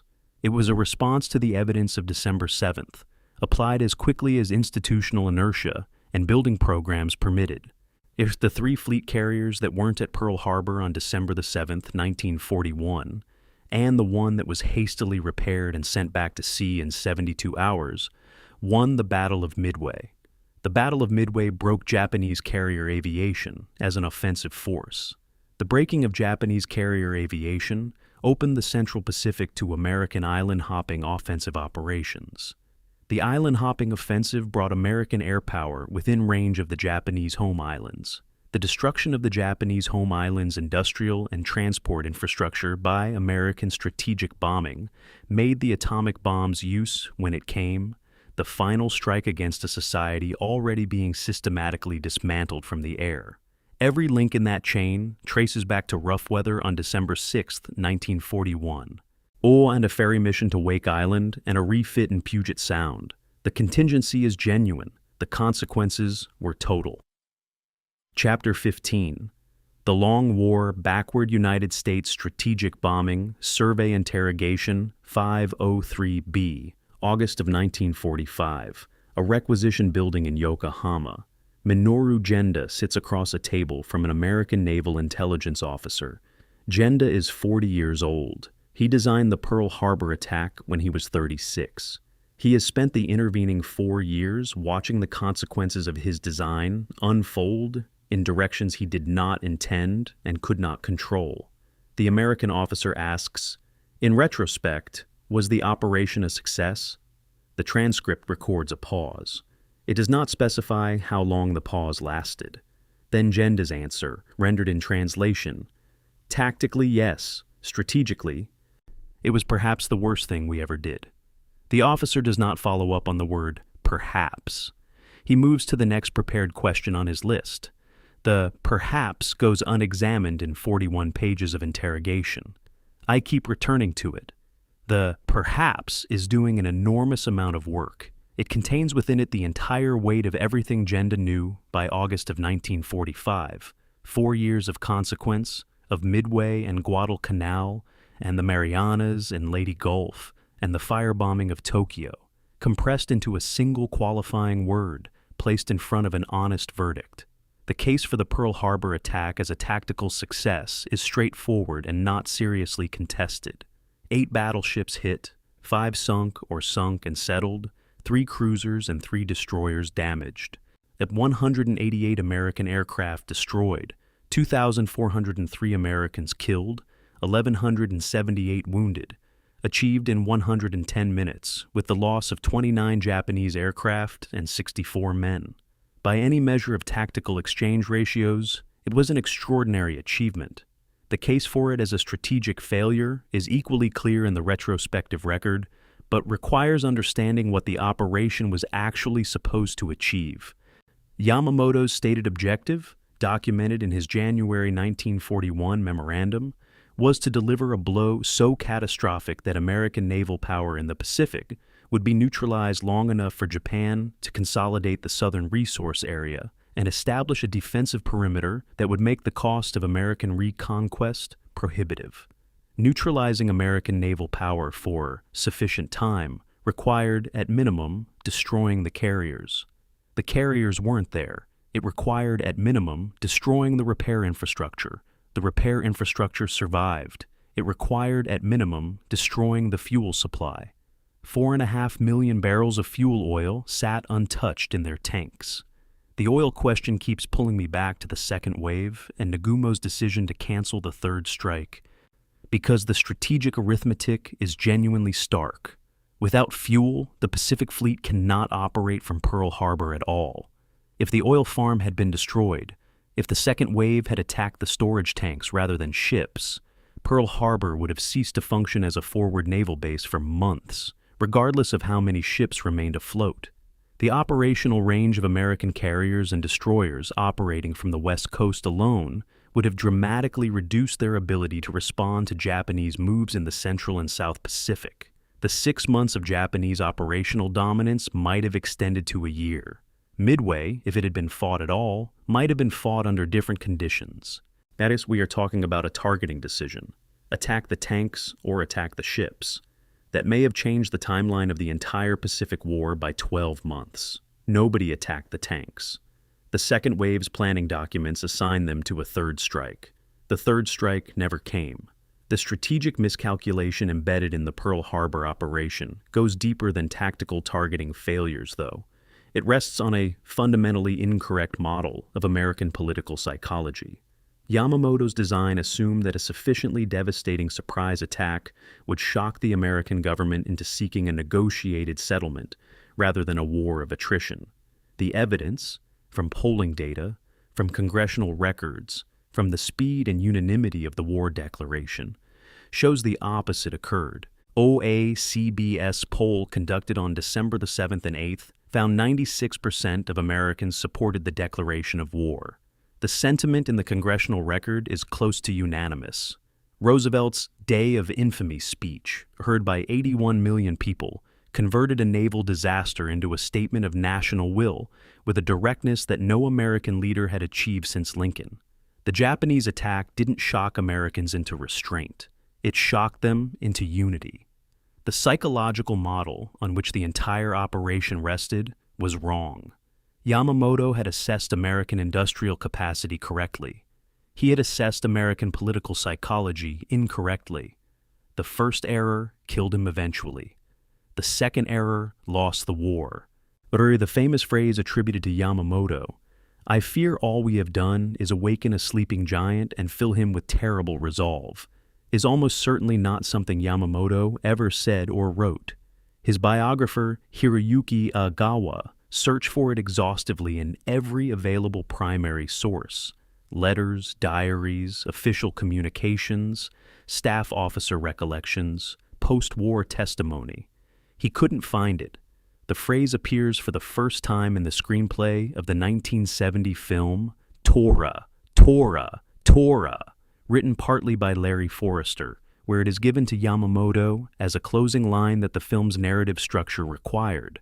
It then migrated from the film into popular histories, from popular histories into documentaries, and from documentaries into the general cultural record, where it has been treated as a verified historical quote for more than 50 years. It is almost certainly invented. I've included it here, clearly labeled, because its cultural persistence is itself a historical fact about how the Pearl Harbor story has been shaped. The quote expresses something true about the strategic outcome. Yamamoto had expressed the same truth, less cinematically, in his actual documented correspondence. The invented version survived because it was neater. The production arithmetic of the Pacific War, played out across 3.5 years after Pearl Harbor, vindicates every pessimistic calculation Yamamoto had ever committed to paper. In 1941, Japan produced approximately 5,000 military aircraft. The United States produced approximately 26,000. In 1944, Japan produced approximately 28,000 military aircraft. Its maximum productive effort, achieved under enormous strain with significant quality degradation in later production runs as raw materials and skilled labor became scarce. The United States produced 96,318. The ratio widened every year. American carrier aviation at the Battle of the Philippine Sea in June of 1944, the Great Marianas Turkey Shoot, destroyed approximately 450 Japanese aircraft in 2 days, while losing approximately 130 American aircraft. The exchange ratio wasn't a reflection of superior American pilot skill, though American pilot training had by that point significantly exceeded Japanese. It was a reflection of the fact that Japan was sending increasingly inexperienced pilots in increasingly inadequate aircraft against a force that could replace both its pilots and its aircraft faster than Japan could train replacements. Japan's total war production capacity between 1941 and 1945 was limited ultimately by the same factor Yamamoto had identified in his Texas oil field tours and his Michigan factory visits: industrial base. Japan's steel production at its wartime peak reached approximately 8 million tons per year. American steel production in 1944 was approximately 81 million tons. The ratio is not competitive. The oil situation was worse. Japan's domestic petroleum production was negligible, approximately 2 million barrels per year from domestic wells, while its imported supply, drawn from the Dutch East Indies after their seizure in early 1942, peaked at approximately 50 million barrels per year. American petroleum production in 1943 was approximately 1.5 billion barrels. Japan was fighting a modern mechanized war on a fuel budget approximately 30 times smaller than its principal opponents. Every Japanese aircraft that flew at Pearl Harbor, every ship that steamed the southern resource area, every tank that rolled through the Philippines, all of it was consuming a fuel reserve that was finite, contracting, and could not be replaced at the rate the war required. The connection between December 7, 1941 and August 6, 1945 is not merely chronological, it is causal, in a chain long enough that each link is invisible from the others, but genuine nonetheless. Pearl Harbor produced the political conditions for full American war mobilization. The mobilization produced the industrial expansion, the factories, the aircraft, the ships. That gave the American military the logistical dominance to conduct simultaneous operations in 2 ocean theaters. The Pacific operations produced the island bases, Tinian, Saipan, Guam, within B-29 range of the Japanese home islands. The B-29 campaign, fueled by the same Oklahoma oil that the Japanese had failed to destroy in December of 1941, destroyed Japan's industrial and transport infrastructure through the spring and summer of 1945. And the Manhattan Project, funded by the same industrial mobilization, if powered by Tennessee Valley Authority electricity built in the 1930s, drawing on British nuclear research shared under Lend-Lease intelligence agreements, produced the weapon used at Hiroshima on August 6th. Yamamoto's attack created the political conditions that made Hiroshima possible. That's not a moral argument, it's a causal one. Genda lived until 1989. He served in Japan's post-war air self-defense force after the American occupation allowed its reconstitution, retired at the rank of general, and was elected to the Japanese House of Councilors as a conservative member, where he served for 18 years. In 1989, he was awarded the Legion of Merit by the United States government, one of America's highest military decorations awarded to foreign nationals, for his contributions to Japan-United States defense cooperation during the Cold War.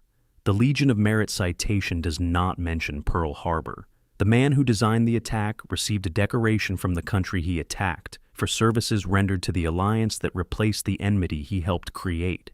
He was 84 years old. He died that same year. His perhaps sits in the interrogation transcript in Yokohama in August of 1945, still doing its work. Strategically, it was perhaps the worst thing we ever did. Not certainly. Perhaps. The word leaves open, just barely, the possibility that there was a world in which it might have been otherwise. There wasn't. But the perhaps was honest about the uncertainty. That, at least, was something. Chapter 16. Memories Architecture. In the architectural drawings for the USS Arizona Memorial, held at the National Park Service Pacific West Regional Archive in San Francisco, Alfred Price's design notes are written in a combination of English and German architectural shorthand. the professional language of a man trained in Vienna who had spent 2 decades in Hawaii. Most of the notes are technical, structural specifications, material tolerances, load calculations for a structure spanning a sunken hull without touching it. But in the margin of the page describing the roofline geometry, there is a passage that is not technical. It reads, "The sagging center, rising at each end, defeat into victory, not triumphalism, witness." 3 sentences? Oh, 20 words. The entire moral philosophy of the memorial in the handwriting of the man who designed it. The structure he created does exactly what those notes describe. It sags in the middle, its white concrete roof bowing downward over the center of the hull below, and rises at each end into 2 upswept terminal structures. It spans the ship without touching it. It is simultaneously a bridge across the grave and a grave marker for everything the ship contained. Pride described it at the dedication in 1962 as sorrow and pride. The formulation is precise. It is not triumphalism. It is witness. Alfred Preis was born in Vienna in 1913 and emigrated to Hawaii in 1936, drawn by an architectural commission and by the island's particular quality of light. He became a citizen. He built a practice. That he was, by December of 1941, a 38-year-old architect with a wife and a home and a community in Honolulu. In the days after the attack, he was classified as an enemy alien, Austrian-born, therefore subject to the same emergency restrictions applied to German and Japanese nationals, and was interned by the U.S. Army. His internment lasted some weeks. The precise duration is uncertain because his own references to it in his unpublished diary are deliberately oblique and the Army records are incomplete. He did not discuss the internment publicly during his lifetime. He returned to his practice when the restrictions were lifted. He continued to work in Hawaii, and in the late 1950s, when the Pacific War Memorial Commission was soliciting designs for a memorial to span the Arizona, A. Frey submitted a proposal for a structure that sags in the middle and rises at each end. He described it as sorrow and pride. He was the man interned by the country he was designing a monument for, designing a monument for the men killed in the attack that caused his internment. The biographical loop is so complete it almost seems constructed. It wasn't. It was just what happened. The memorial's funding history is one of the least known aspects of its construction, and it deserves direct acknowledgement. The total construction cost was $532,000. The federal government and the territory of Hawaii contributed portions. A significant portion came from a charity benefit concert performed by Elvis Presley at Block Arena, Pearl Harbor, on March 25, 1961. Presley raised approximately $62,000, roughly 12% of the total construction cost. The concert was organized by Colonel Tom Parker at the specific request of Pearl Harbor veterans organizations who were struggling to close a funding gap. Presley performed for free. The performance was, by contemporary accounts, a serious and respectful event. Presley's personal investment in the cause was genuine enough that he held additional fundraisers in subsequent months. There is no obvious narrative that comfortably holds American Monument to the Dead of the war's worst day, and partially funded by rock and roll's most controversial performer in the same sentence. And yet, that is what happened. The memorial's funding record makes no special note of it. Official accounts of the memorial rarely mention it at all. Yet history doesn't always arrange itself into clean containers. The interpretive program at the Arizona Memorial, the film shown to visitors before they board the boat to the structure, the ranger presentations, the museum exhibits, has been revised several times since the memorial opened in 1962, and the revisions track the evolution of American cultural attitudes toward the war and its memory. The original 1962 program was primarily a patriotic narrative, the attack as unprovoked aggression, the American response as unified and righteous, the war's end as vindication. The program contained no examination of Japanese strategic motivations, no acknowledgement of the internment, and no reference to the broader context of American-Japanese relations in the 1930s that preceded the attack. In the 1990s, following sustained advocacy by Japanese American community organizations, the NPS undertook a significant revision. The current program explicitly addresses the historical causes of the attack, acknowledges the internment, and presents the Japanese perspective on the war's origins alongside the American one. The revision was controversial. Some veterans organizations objected that contextualizing the attack softened its moral clarity. The NPS maintained that historical accuracy required it. Both positions were sincerely held. The debate about what a memorial is for, whether it serves the dead, the living, or the historical record, has never been fully resolved, and probably can't be. The Arizona continues to leak fuel oil, approximately 2 quarts per day, all from the slowly corroding fuel tanks that still hold an estimated 500,000 gallons of Bunker C heavy fuel oil, sealed in the ship's bunkers since December 7, 1941. The oil seeps through microfractures in the hull plating, fractures created and widened over 84 years of electrochemical corrosion, biological decomposition by sulfate-reducing bacteria, and the mechanical stress of tidal movement and passing vessel wakes. The oil rises to the surface as iridescent slicks visible around the memorial structure. NPS rangers describe it to visitors using a phrase that has been passed verbally through the Ranger Corps for decades: the tears of the ship. The phrase appears in no official NPS document. It was not written into any interpretive guide. Someone said it once, it was true enough to survive. And the Ranger Corps carried it forward without authorization. It is the most powerful piece of unwritten memorial literature in the country. When I visited the Arizona Memorial, I spent a long time at the railing, looking down at the hull through 12 feet of clear harbor water. You can see the ship. You can see the corrosion along the hull plating, the biological growth on the exposed surfaces, the slow, visible deterioration of the structure. The oil slicks move across the water above it in slow, iridescent patterns. 900 men are inside the ship I was looking at. The ship is still visibly sinking, not dramatically, but measurably, its structure settling incrementally into the harbor mud as the decades pass. At some point between now and approximately 2050, INPS structural engineers project that the corrosion will accelerate past the threshold where the hull's integrity can no longer be relied upon. When that happens, sections of the ship will collapse, and the question of what happens to the oil and the remains within it becomes urgent rather than theoretical. The Navy and the National Park Service are studying this. They have been studying it for some years. No decision has been made about what to do when the ship can no longer hold its shape. The decision will be one of the most consequential heritage and ethical questions in American public life, and it will need to be made by people who were not alive on December 7, 1941, about a ship containing men whose names are carved in marble inside a building above them. The architectural competition that produced Price's design received 83 submissions. None of the other 82 proposed spanning the hull. Every other submission proposed a shore-based memorial, a conventional structure on the Ford Island waterfront, or a sculptural installation at some remove from the water, or a garden with appropriate inscriptions.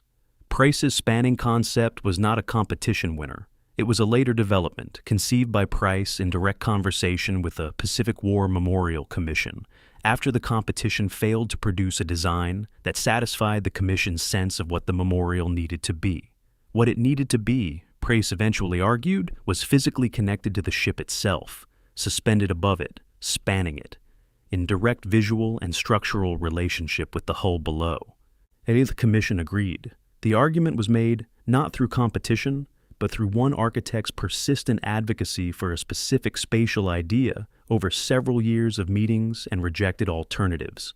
The most recognized memorial in America was built not by winning a competition, but by not giving up on an idea. The 1.8 million visitors who come to the Arizona Memorial each year generate approximately $800 million in annual economic impact on Hawaii's economy.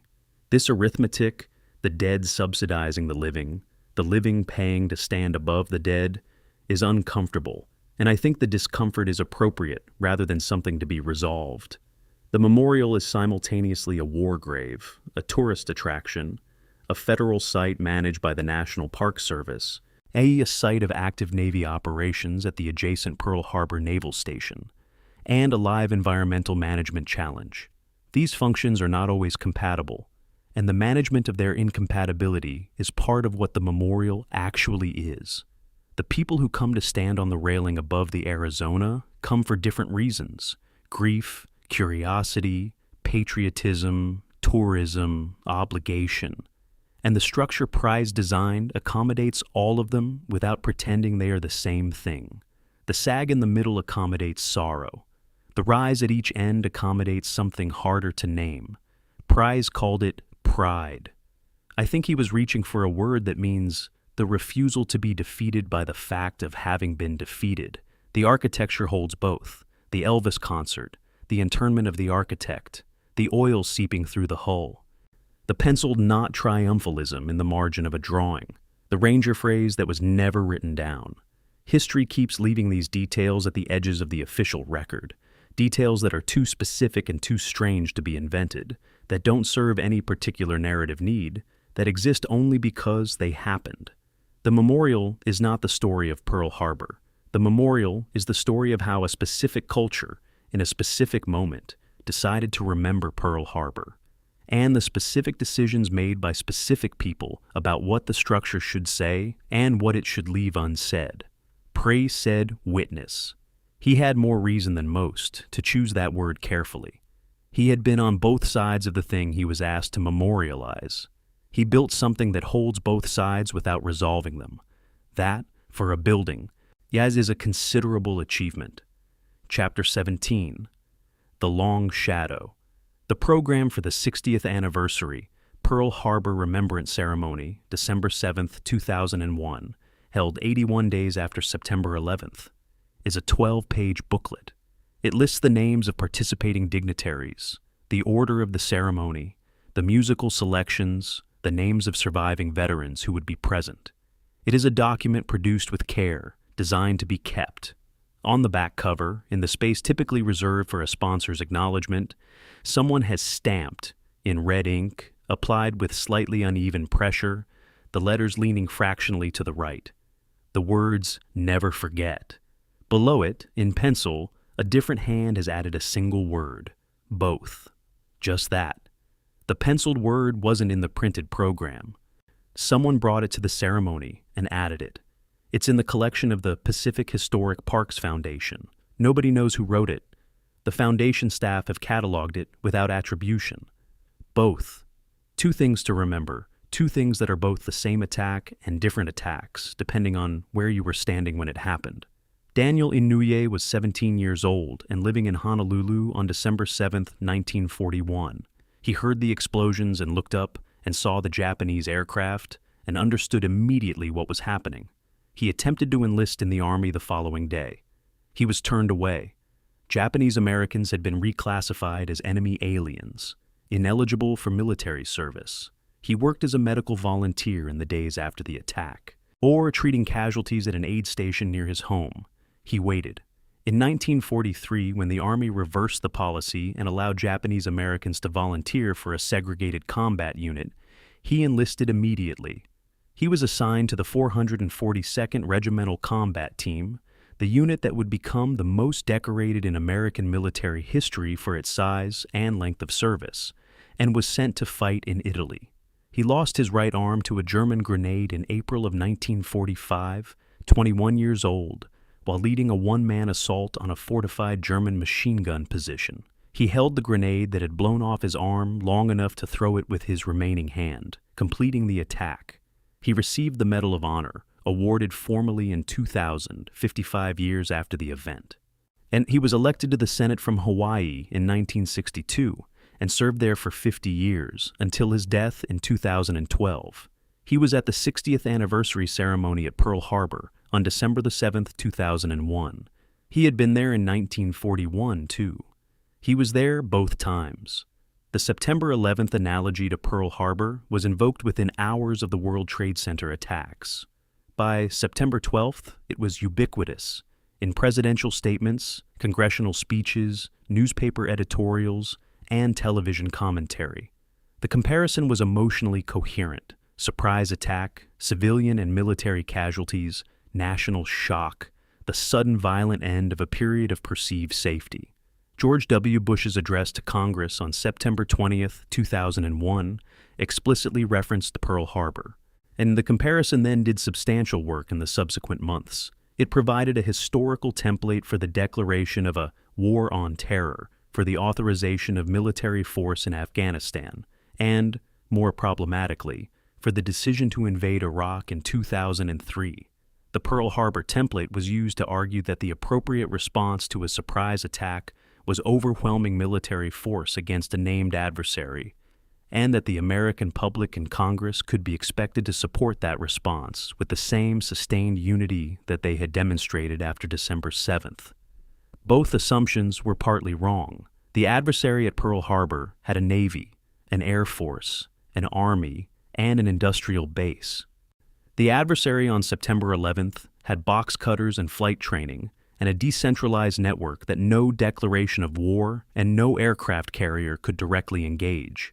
The emotional template was real. The strategic template was a misfit.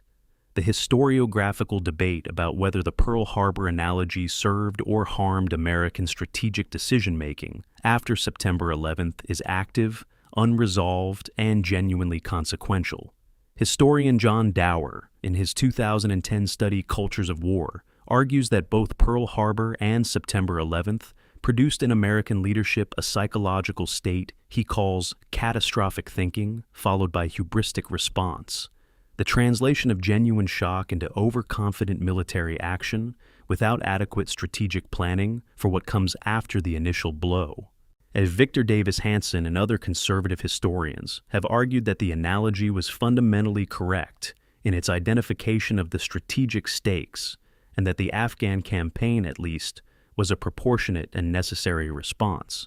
Both arguments are supported by elements of the historical record. I think both are also partly correct. The Pearl Harbor analogy captured something true about the nature of the attack on September 11th. It captured something false about the nature of the enemy and the nature of an adequate response. History provides templates. It doesn't provide scripts. The difference between a template and a script is where the disasters live. Joseph Langdell was 19 years old and a Navy seaman aboard the USS Nevada on December 7, 1941. And he was among the crew that attempted to get Nevada underway, the movement that led to her being run aground to prevent blocking the channel. He spent the attack on the deck of a moving ship, under fire, watching his harbor burn around him. He survived. He served the remainder of the war. He came back to Pearl Harbor for every major anniversary ceremony he was able to attend. At the 60th anniversary ceremony in 2001, 81 days after September 11th, he was 79 years old, and a reporter asked him what he thought about the comparison people were making between Pearl Harbor and the Twin Towers. His answer, recorded in the Honolulu Star Bulletin the following day: "It's not the same, nothing is the same, but the feeling is the same." He couldn't be more specific than that. It's sometimes the most precise thing a witness can say is that the experience is both comparable and incomparable, and that the tension between those two facts doesn't resolve. The living memory window for Pearl Harbor is closing.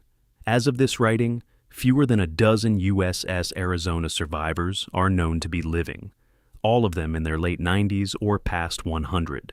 The last large-scale official reunion of Pearl Harbor survivors was held in 2016.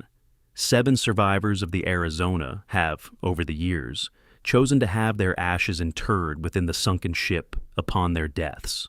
A program run jointly by the Navy and the National Park Service that places a surviving veteran's ashes inside the hull with their shipmates using a Navy diver. The program exists because some men who survived December 7th have decided that their proper resting place is with the men who didn't. The decision is made individually by a veteran and his family, and it is among the most consequential personal decisions a human being can make about what their death should mean. 7 men have made it. The ship holds them now, alongside the 900 who never left. The transition from living memory to constructed memory, the point at which no one who was present remains to correct the record or add what the documents missed, is one of the most significant passages in a historical event's life. Pearl Harbor is approaching that threshold. The historiographical, memorial, and educational choices made in the next decade will determine in substantial part how the attack is understood for the century that follows. This creates a specific responsibility for everyone who works with this material. Historians, documentary makers, memorial administrators, educators, to be honest about what the record actually shows rather than what the narrative needs. What the record shows, after 84 years of declassification, investigation, and scholarship, is a story considerably more complex than the one that was publicly established in January of 1942 by the Roberts Commission and repeated, with variations, ever since. It is a story about institutional failure that was narrated as individual dereliction, about intelligence that was collected but not synthesized, about correct warnings that were reviewed and retained, about an attack predicted 6 years in advance and marked unlikely political in pencil, about the architecture of memory being shaped by a man who was interned by the country he was asked to memorialize, about a bicycle messenger in a ditch, the word Roosevelt chose for the speech he delivered on December 8th, infamy, comes from the Latin infamia, meaning literally without fame, or beyond the capacity to be properly spoken of. Fame, in its original Latin sense, is fama, the quality of being speakable, of having a reputation, of existing in the public language. Infamy is the state of being outside that capacity. Unspeakable. Roosevelt chose a word that meant December 7th was beyond the ability of language to adequately address. And then he spoke about it for 6 minutes and 18 seconds in language that mobilized a nation. The word he chose to mark the limits of speech was itself an act of speech that proved those limits could be exceeded. 85 years later, we are still speaking. This is the last chapter in this documentary. I am aware of the responsibility that carries. Everything I've told you over these 17 chapters has been an argument about what happened, about why, about who bears responsibility, about how we remember it. Arguments don't replace the dead. They don't restore the names on the wrong side of the marble, but they are what history is for, the attempt, never completed, to understand what happened clearly enough that the next time we are handed a routing slip marked with 4 careful initials, we know what it means. The wool socks letter is in its climate-controlled drawer in Honolulu. The routing slip with 4 initials is in its archival box in College Park, Maryland. The oil slick moves across the water above the Arizona, iridescent in the Hawaiian sun, every day that the sun shines. 85 years is a long time, and no time at all. The harbor is still there. The ship is still there. The men are still there. The question of what we owe them, of what honest memory looks like and what it demands, is the only question this documentary was ever really about.